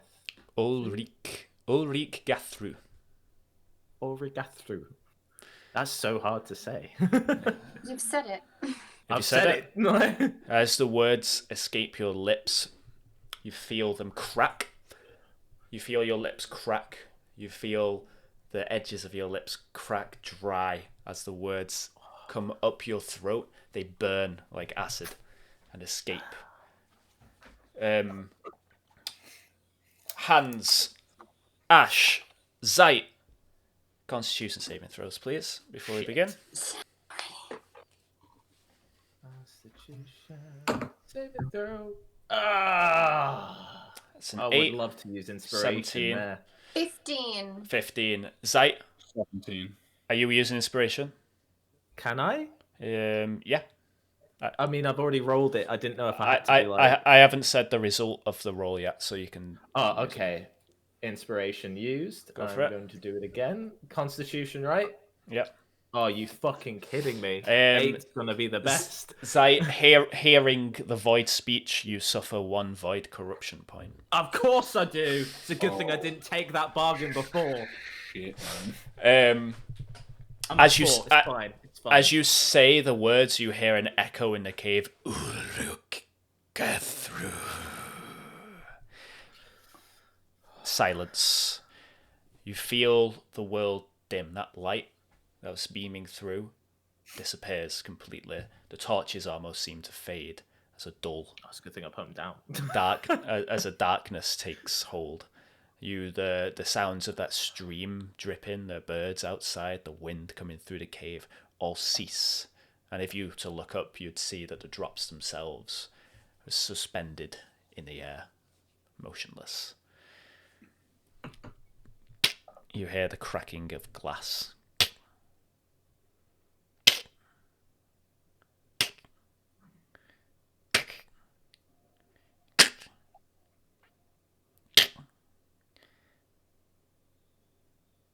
Hands. You feel something in your bag. Smash. As you look at the bag, you see a purple ooze begin to seep out of it, Throw the bag. consuming the bag. Throw the bag. You throw the bag into the air. As it hits, where are you throwing it? Into the Into the center. As it goes into the middle, the bag explodes, sending all of your stuff inside the bag scattering throughout the room. The room's filled with rope and coins and bedrolls, rations, and whatever else Stolen is in rings. there. acquired ring. A purple light shines from the center of the room. You see in front of you a swirling purple vortex at its center, a hole of pitch black. You feel wind flowing towards it. Is anyone doing anything at this point? Slice the fuck out of it. You're going to go at it at the vortex? Yeah. Okay. You head towards the vortex and slice. Your sword passes through it. In fact, I'm going to need a strength saving throw from you, dude. Oh shit! A strength. 14.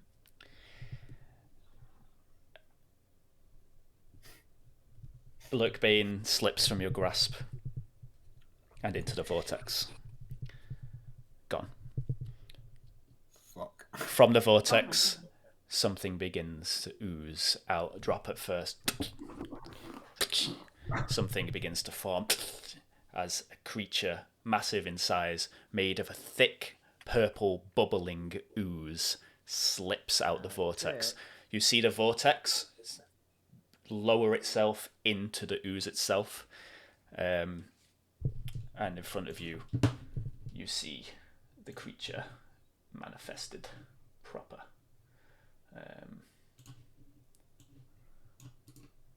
Shit, man.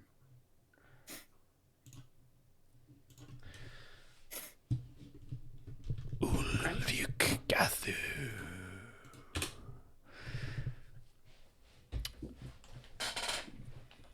Everyone roll initiative. Oh, Please be good. oh, you friggin' kidding me? 2. 10. 2, 10. Can I just say that's 2 nat 1s in a row from me then? Brilliant. Okay, so we got 2. What, we got hands? 10. 10. Ashe. 10. Okay, you two decide which one is going first. I'll Hands, go, you're and closer. I'll go first and test its metal. Okay.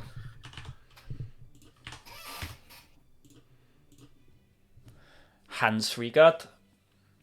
Before you, you see the slithering, festering, maddening, swirling ooze that is Ulvukgathu. What do you do? I'm with Peerbane in my main hand. Mhm. My long sword I've not used for about a year. It's Okay. dual wield. Yeah.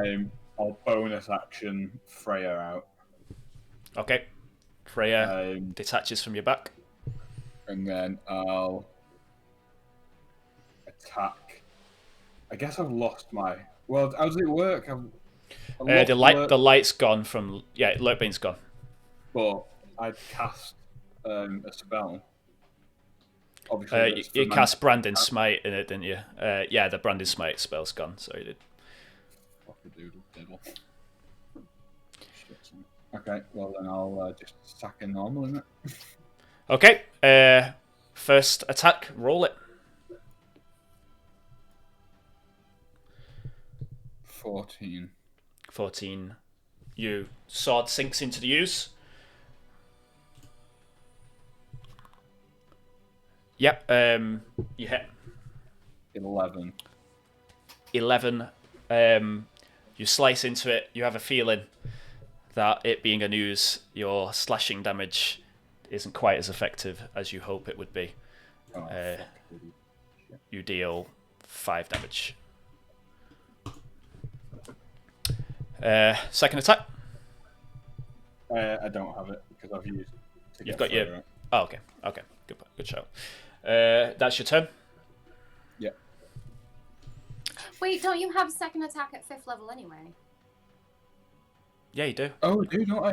Shit. Yeah. Is it with my main hand as well? Yeah. Yeah, you're level 5. You get 2 attacks. Yeah, you I've get been, extra attack. I've only been doing 2 attacks today, not 3. Read that character sheet, dude. I know. That's what happens if you're a 9-week holiday.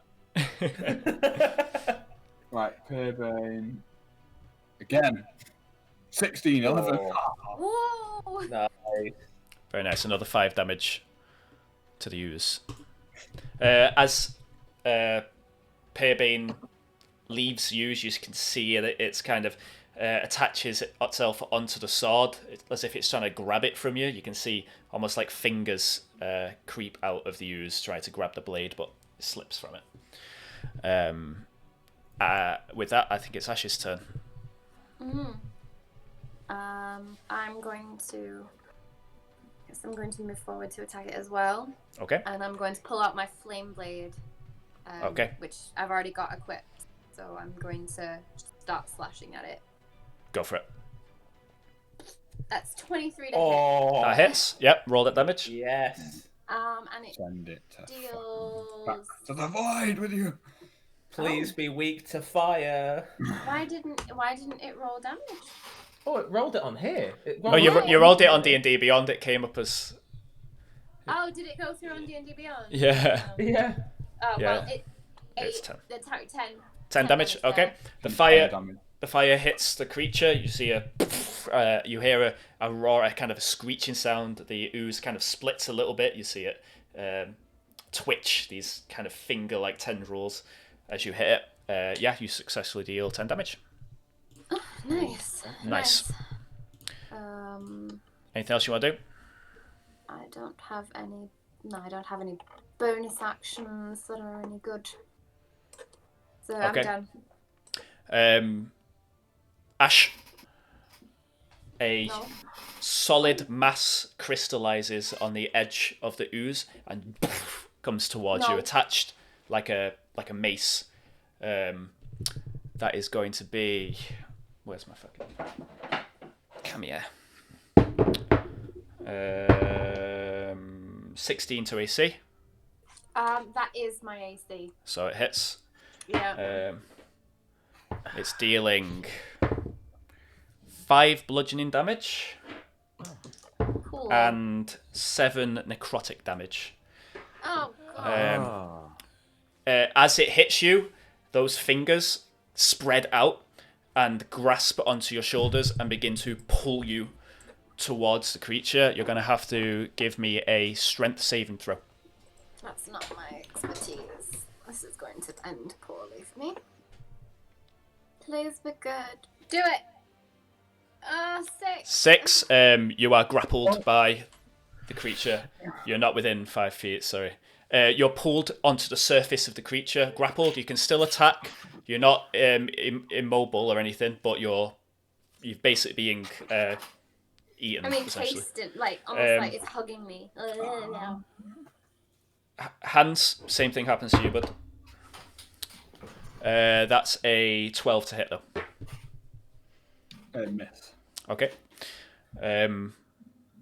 Zite, you're up. I don't need to do this. No, it didn't hit you. That's right. Yeah, Zite's go. Okay. Just a quick question. Was it blessed that you did? Yeah, you can add a d4 to any saving throw or roll, attack roll. Right, okay. Oh shit, I didn't do that myself. Neither did I. Nope. I put the little dots on, guys. Yeah, I forgot. I couldn't say it during their go, so I was Yeah, let me just...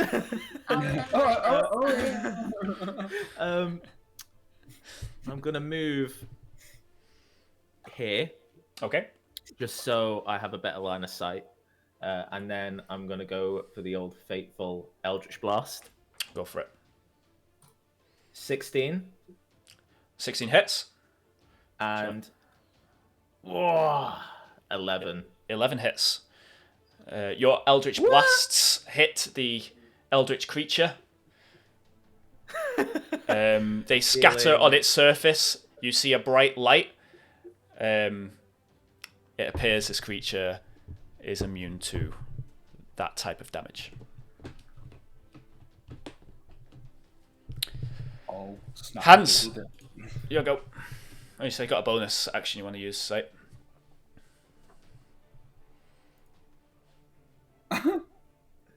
Fire another one of them Eldritch Blasts at it, pal.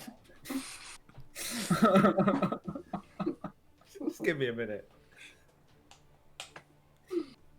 Shit. Anything? Gonna move on to Hans. Okay, Hans, you're up. Okay, I am going to attack. I'm going to have to just start hacking away at the fucker, innit? Yeah, I'm going to attack with Peerbane. And I'm going to... What can I can do my bless as a 1d4 to any roll I do. It's your attack roll, not your damage roll. Or any saving throws. Okay, so... Or any can ability I do checks. that on any of them at any time, unlimited?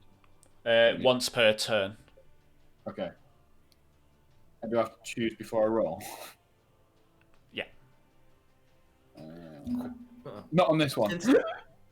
Sick. Peerbane comes in Oh! with a critical dealing 4 damage. 4 damage. Times 2 is 8. Unfortunately, halved. It's 4. So it's 4 damage. And on this one, I am going to use my bless roll. Okay. No, I'm not. Okay. I'm not. Okay. 14 hits. Still hits. Dealing 3 slashing damage. The 2 swords going in, you can just feel them, like it's something within the creature is trying to drag everything about the creature is trying to drag things into it. It's insatiable hunger. Insatiable hunger somehow, isn't it? Okay, Hey. my bonus action, Yep. I'm going to use my longsword as a dual wield attack, and on this one I am using my bless. Okay. If I need it. Yep. Oh, Okay. yeah, so that's actually 11. Does that hit, or should I roll a d4? 11 to hit. It says 24. It'll be 21 to hit, won't it? What? Longsword, it's 24. 24. Yeah.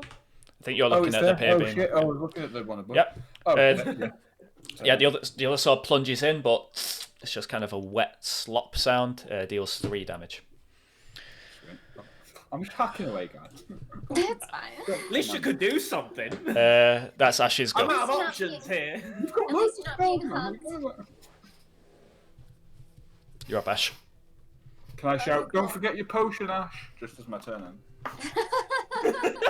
Oh, Ashe, as you begin your turn, you can attempt to break the grapple, but it would be an action to do so. It would. It'll be another strength saving throw. But it'll be your turn, essentially.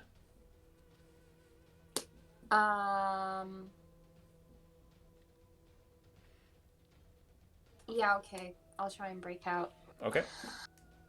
I'm going to use my bless on this roll because it is a strength saving throw.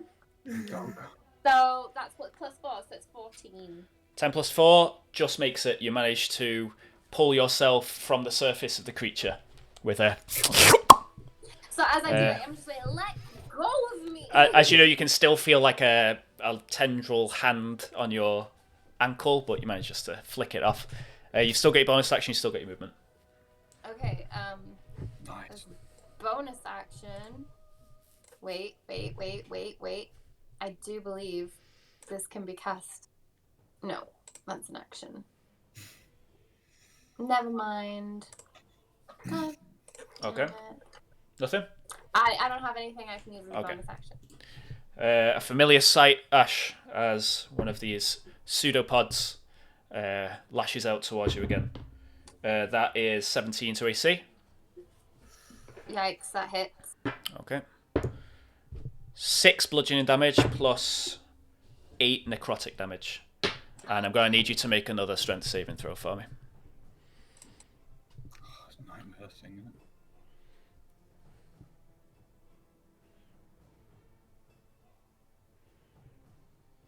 No, it's 14 damage it's done, right? In total.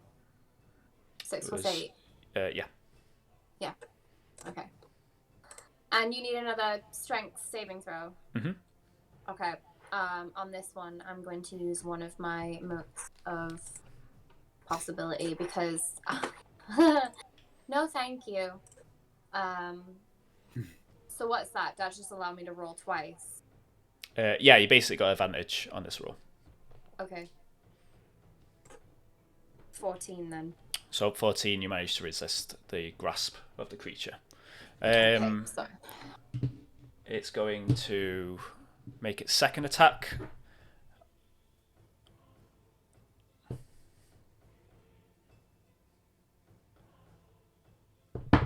On hands.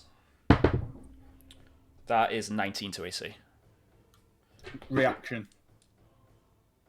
Yeah? I'm going to use anticipate attack to move out of its way. Okay. Hey! Oh, look at the look of disappointment there. Oh man, that's good. What's the exact wording of that? So I can move half of my move distance, Mhm. and the attack still occurs, but if I am out of where it would have landed, then I'm not hit by it. Yeah, sounds good. Yeah, you managed to avoid it. And I can't get hit by attacks of opportunity as well. Yeah, so where are you moving? Here. There, okay. Nice. The creature moves. Oh, yeah, that was a reaction, wasn't it? Yeah, carry on. Oh shit. Oh god. Oh, it's moving fast. Both of you get an attack of opportunity on it. Yes, we Nice. Cool. Zite, you find yourself face to face with the writhing maw that is this slithering eldritch creature. How do we roll an attack of opportunity? Is it just a normal attack? It's a standard attack. It can't be a magic attack. Okay. I'll let you use your flame sword because it's like your melee attack, so it makes sense that you can just swing at it. It just can't be like a spell in response. Who wants to go first then? Do you want to go first, Hans? No, you go first. Mine will be shit. Okay, right, I'll move back towards it. You don't move when you do your attack of opportunity. Oh, do you not? Okay, so I just get to stand where I was in a second. Yeah, it's basically as it moves past you, yeah. Okay, cool. Right, so... Wait, oh, it's an act. Oh, there's an action here for it, I think. Yes, there is. Okay. There is. So that's, 8. 8 hits. Does it? Nice. It's a giant big blob. It's hard to miss. Alright. It's very resistant to things. That's alright. I rolled through roll 20. 13. I see it. 13. It's there, but it doesn't count. I saw 13. It didn't roll right. I'll screenshot it. I'll send you. Well, it's in that you can go into the history there as well. Yeah. No, it's alright. I'll just roll it again. No. It's 8 damage. We're going through roll 20. I didn't do it. 20. Otherwise, you guys just get an advantage basically on every roll. Oh, we'll take the higher one that's going through. We just pick which system we like. Yeah, you managed to deal 8 flame damage to it as it passes by. Hans? 12. 12 hits. 10. So yeah, you do 5 slashing damage to it. You manage to cut a small section off of its trail, which then kind of jumps up and slithers back towards the mass and reintegrates. Oh, gross. Zite, before you see the gargantuan purple ooze. Yeah, I do. Not yet. I'm going to Misty Step as a bonus action away from this. So I'm guessing I can't go diagonally as 5. It's going to be... We do diagonal as 5. We can do... Lovely. So 5, 10, 15, 20, 25, 30. Is that okay? Yeah, it's good. Very good. Boom. Okay. Misty Stepped. That's your bonus action. Yep, I'm going to turn around. I feel like I poofed there. Swivel around. Poofed. I'm playing it in my head. It's imagination. Love it. I'm getting some Nightcrawler vibes from it. Pretty cool. Yeah. And I'm going to Firebolt. Okay. Yeah. Go for it. 14 and 6 fire damage. Does that hit? 14 hits. You see a flame. You hear that little screech and some crackling sounds from the creature. Yeah, that hurts, doesn't it? 6 damage. Very nice. Okay, Hans. That is it. You're up. Okay, I am going to, as a bonus action, I'm going to use my divine power to recover a spell slot. Okay. Level 2 spell. Hans takes a moment to clasp his emblem of Kellenthor, and you see a faint glow as he inspires himself with this. And as an action, I am going to put my hands on Ashe's shoulders and heal her to as much as I can. Oh. Yeah. Never mind. No, don't. Okay. No, How I was much? just gonna say you don't have to. I could have. I know. Yeah, but You do more damage than but me. he's doing it. So yeah, just give it. What's the amount? I've got 25. I've got. So. Yeah. What's Ash's amount? My max is 38, so I'm currently at 12. So that would take 26. Me just under? Yeah, 36. Yeah, no, you're only 1 elf off now. Yeah, you bet 37 then. Okay, Hans, that's your move. That's your go. Are you making a movement action or are you staying there? Yeah, I'm going to move there. Boom. Reaction for both of you. Nice. Okay. Thank you.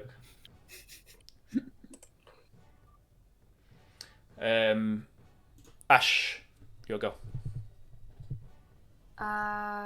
Okay, so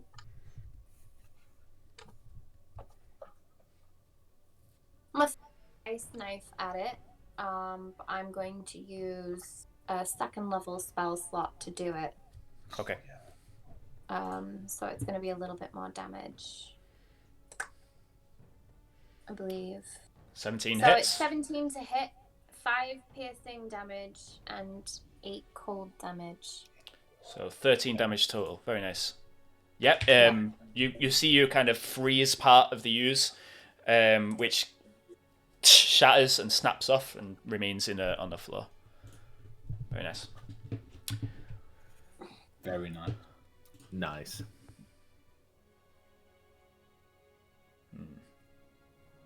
I don't like it when it goes quiet. Yeah, I don't. Everyone's thinking like super hard. Oh. Ashe, you get an attack of I don't opportunity. care about everyone else. Attack of opportunity? Mm-hmm. Yes. Excuse me. Where do you think you're going? 13. 13 hits, yep. And 4. Fortunate. Yeah, you managed just to get the tail end of it as it slides past you. Zite. Yep. 17 versus AC. That Reaction. hits. Yep. Okay. Ooh. 3 bludgeoning damage plus 9 necrotic damage. I'm going to need a strength saving throw from you. Which one are you blocking? The first? Would you act instinctively on the first? Yeah. You can. Well, actually, no. Yeah, we'll take the. Yeah.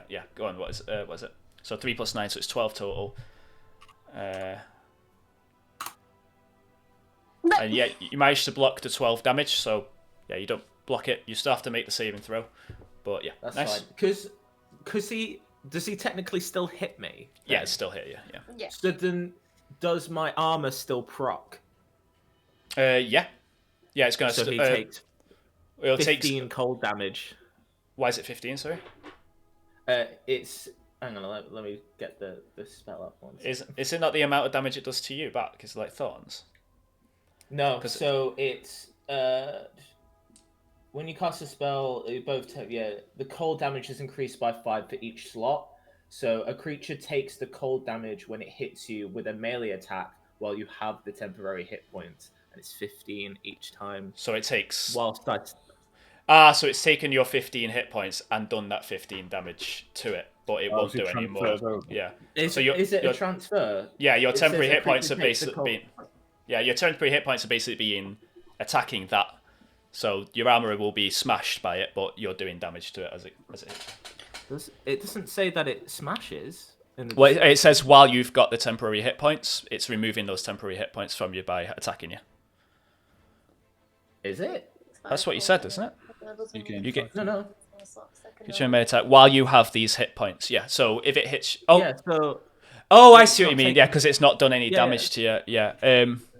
If a creature hits you with melee attack while you have these hit points, the creature takes 5. Oh yeah. No. Yeah. I'll take the junk. Yeah. No. Yeah. No, that's good. That's a lot of ice damage. Yeah, because it didn't actually do any damage. No, that's good. Bastards. Yeah, that's good shit. Okay. anything touches you with a melee attack, they take The damage. 15, yeah. You So, are and then- you are strength saving throw from you. Can I use bless? Because I didn't use it on my go. Lovely. So it's So just whatever you adding roll, 4 to whatever this is. It's 1d4. How long does 1d4. bless last for?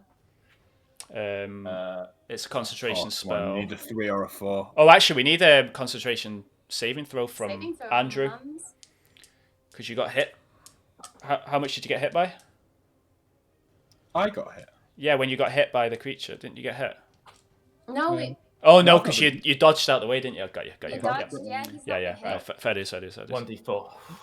I did that. Oh. 11 plus 2, unfortunately, not quite enough. You have 13, been grappled by the creature and sucked onto its surface. It's going to do another attack on you.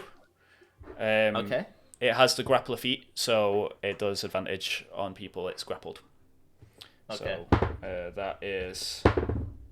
Yeah, that's a hit. That's 19 to AC. Okay. Yeah, that hits. That is 7 bludgeoning damage plus 12 necrotic damage, so 19 damage. It does take 15 ice damage though. Yep. And I now don't have the armor. But That was 30 damage. Boom. Dude, gonna need a strength saving throw from you. Again. Oh, Yeah. shit. Oh no, you get sucked in more. 17. Okay, Nice. you feel it pulling you in more, but you manage to resist. Oh, Okay. It is your go, Zite, so you can make a strength save to try and get out, but it will be Yep. your action. Ah. You fail a save, sorry. I guess I could use bless. Can I use it here? Because it's now my go. Yeah, we'll go for you. You have to get. Okay. You'd have to get the 4. Or you'll get the 4. Don't remind You'll me. get the 4. God damn it! Oh, bless. Fuck you. Okay, you managed to break free from the creature. Oh, I love that. I want to eat one of you. Okay, that's your action. You've still got your bonus action. You get your movement.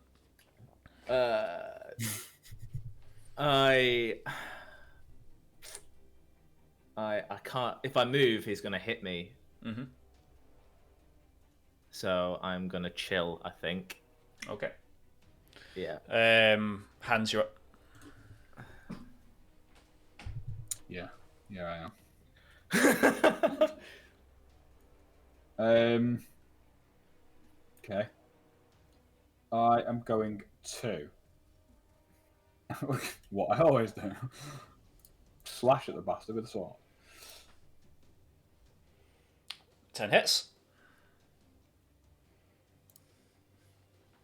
2. So 2 damage. Okay. And again. Yep. Oh, yeah, baby. So 4 damage from the slice. As a bonus action, Mm-hmm. you guessed it, I'm going to attack with a longsword with bless. Okay. Which is So yeah, that another hits. Okay, so 1. that's 1 damage. Okay. Movement. Are you good? Oh no, Okay. I'm good. Ashe. Make Okay, your I'm move. gonna scoot my way 5, 10, 15, 20, 25.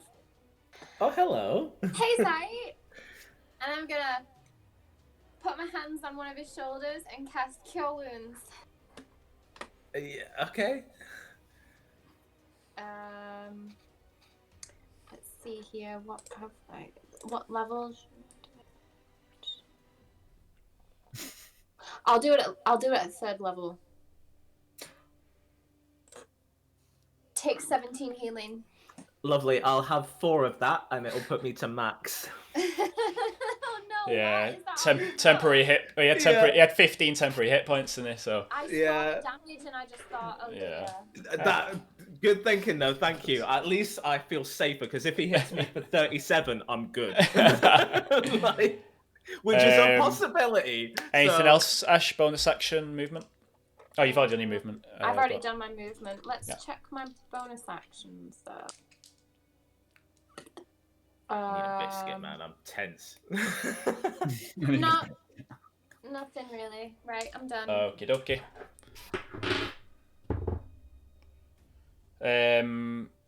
That's a 19 to AC on you, Ash. 6 bludgeoning damage and 2 necrotic damage. Oh, that's not too bad. But then we need the saving throw.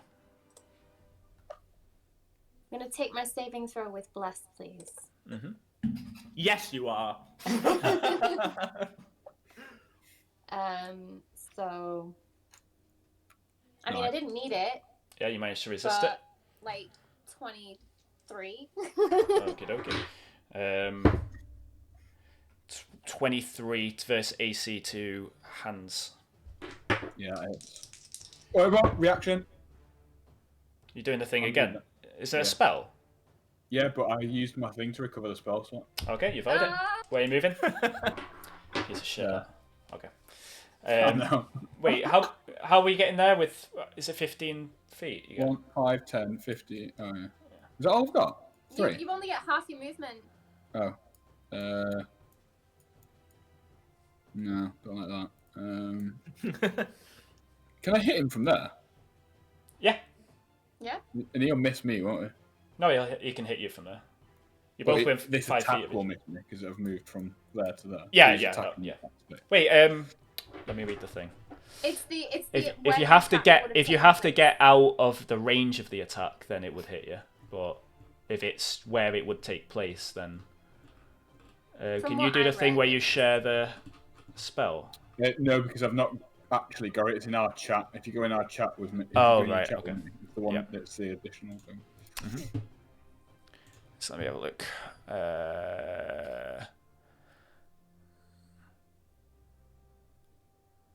Oh yeah, attacks range. Yeah, attacks range. So you'd have to step back. You'd have to step back to outside of 5 foot. Okay. Yeah. Is that its range? Yeah, 5 foot. Okay. Yeah. Okay. Nice. That's your reaction. You've nullified its fucking stupid whatever. Zite, you're up. Okay. I'm feeling the DM salt. The DM salt is real right now. I am going to use my action to disengage. Okay. Okay. Mm-hmm. And then, where do I want to go? I'm gonna go 1, 2, 3, 4. Right. As DM, could I ready an action as a bonus action? No. No. Okay. Could I do something?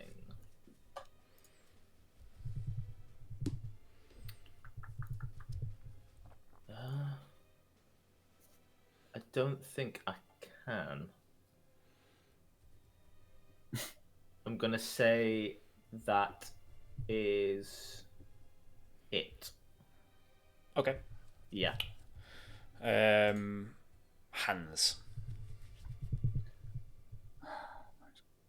Move that way, innit? Okay. I'm gonna move there. And attack it. Okay. Slicing Jello with a butter knife.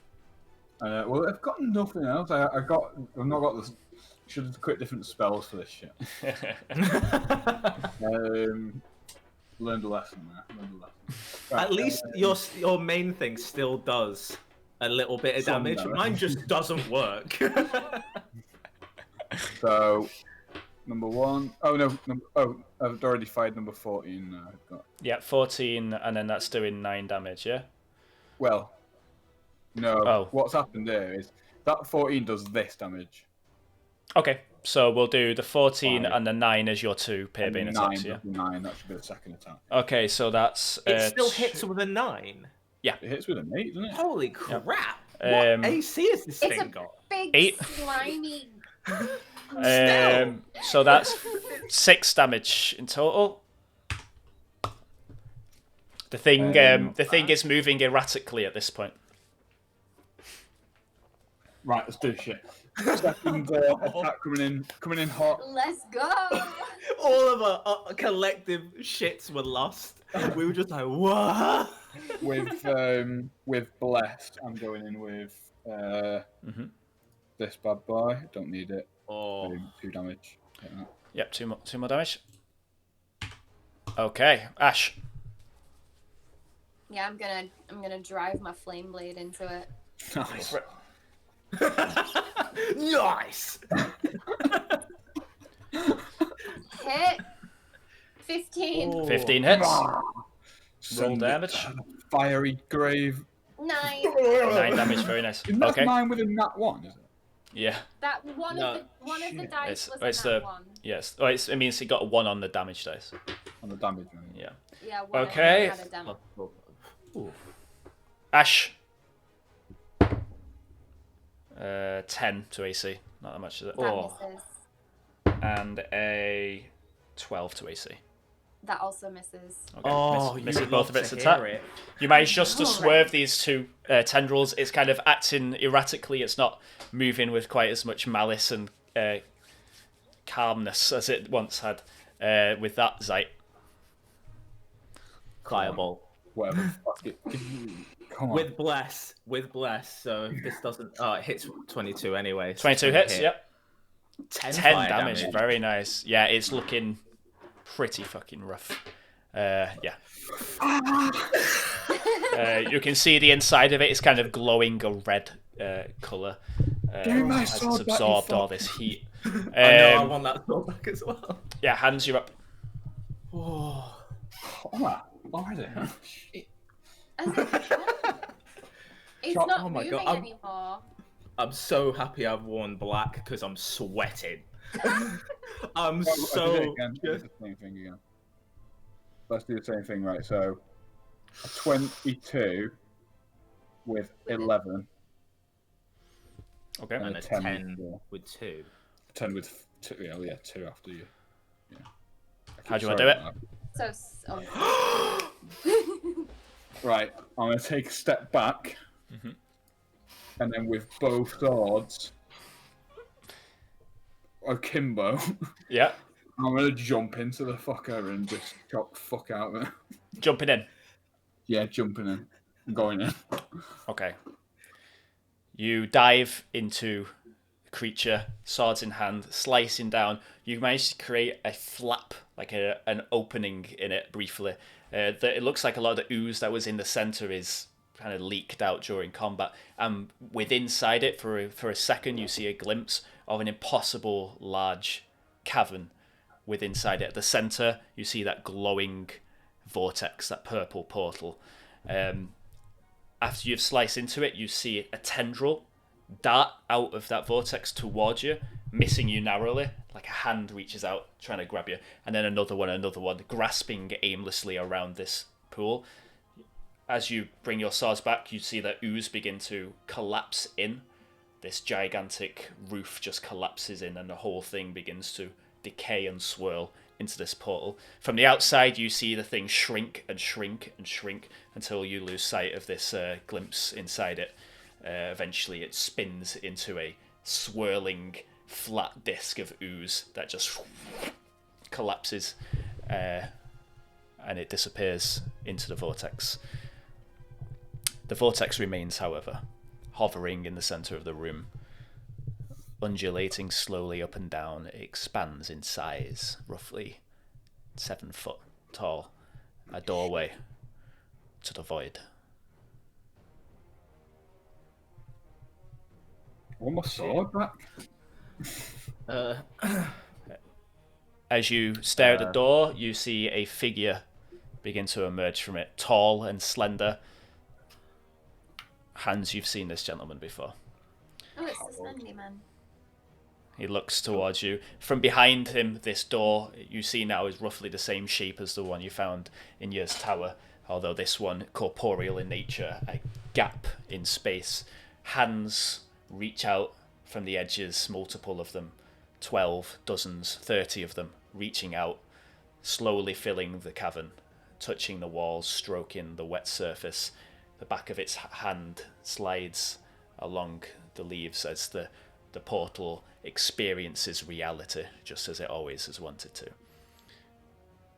Shit. The herald looks towards you, Zite, and smiles. Shit. And gestures for you to enter the portal. And with that, he turns around and walks within. These hands start to slowly make their way back. Some of them wriggle along the floor, just feeling the dust and the pebbles. You're being beckoned. As they get closer and closer, you see their fingers curl, all of them gesturing for you to come.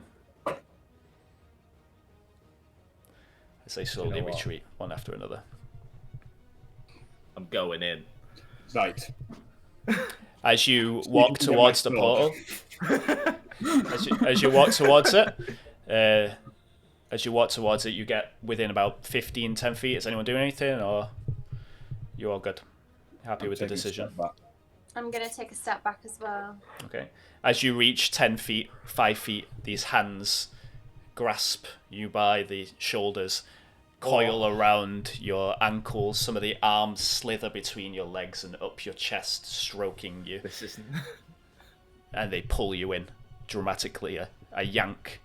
Hands and Ashe, you watch on as in horror as Zite is forcibly pulled then into the gaping portal, and it closes.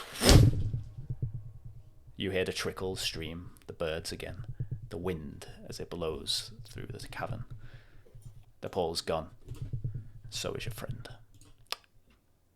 And we'll pick up there next time. Oh, yeah. Leave it there. No. Zite, Yeah. what are you doing on Tuesday, mate? Nothing. Right, me and you having a solo sesh. Solo. The week after that, Ashe and Hans, you will be joining, but Zite, you won't be there for that one. Yeah. Okay? Yeah. Oh my god. Right then. This is what happens when I have 9 weeks of prep, motherfuckers. Yeah, we'll end that there. When did you say you wanted to do We'll do the prologue Ashe one. We'll do it at some point next week. I've got that one all planned out anyway. So no, honestly, that's fine. If we've got too much on now. Yeah, well, we won't do it on Tuesday. We'll do it. We'll just do it at some point during the week. Yeah. Mm-hmm. Maybe on like Saturday or Friday or something. We'll figure it out. Yeah, when we've got time. Yeah. All right. Everybody okay? No. No. No. No? Good. That's what I like to hear.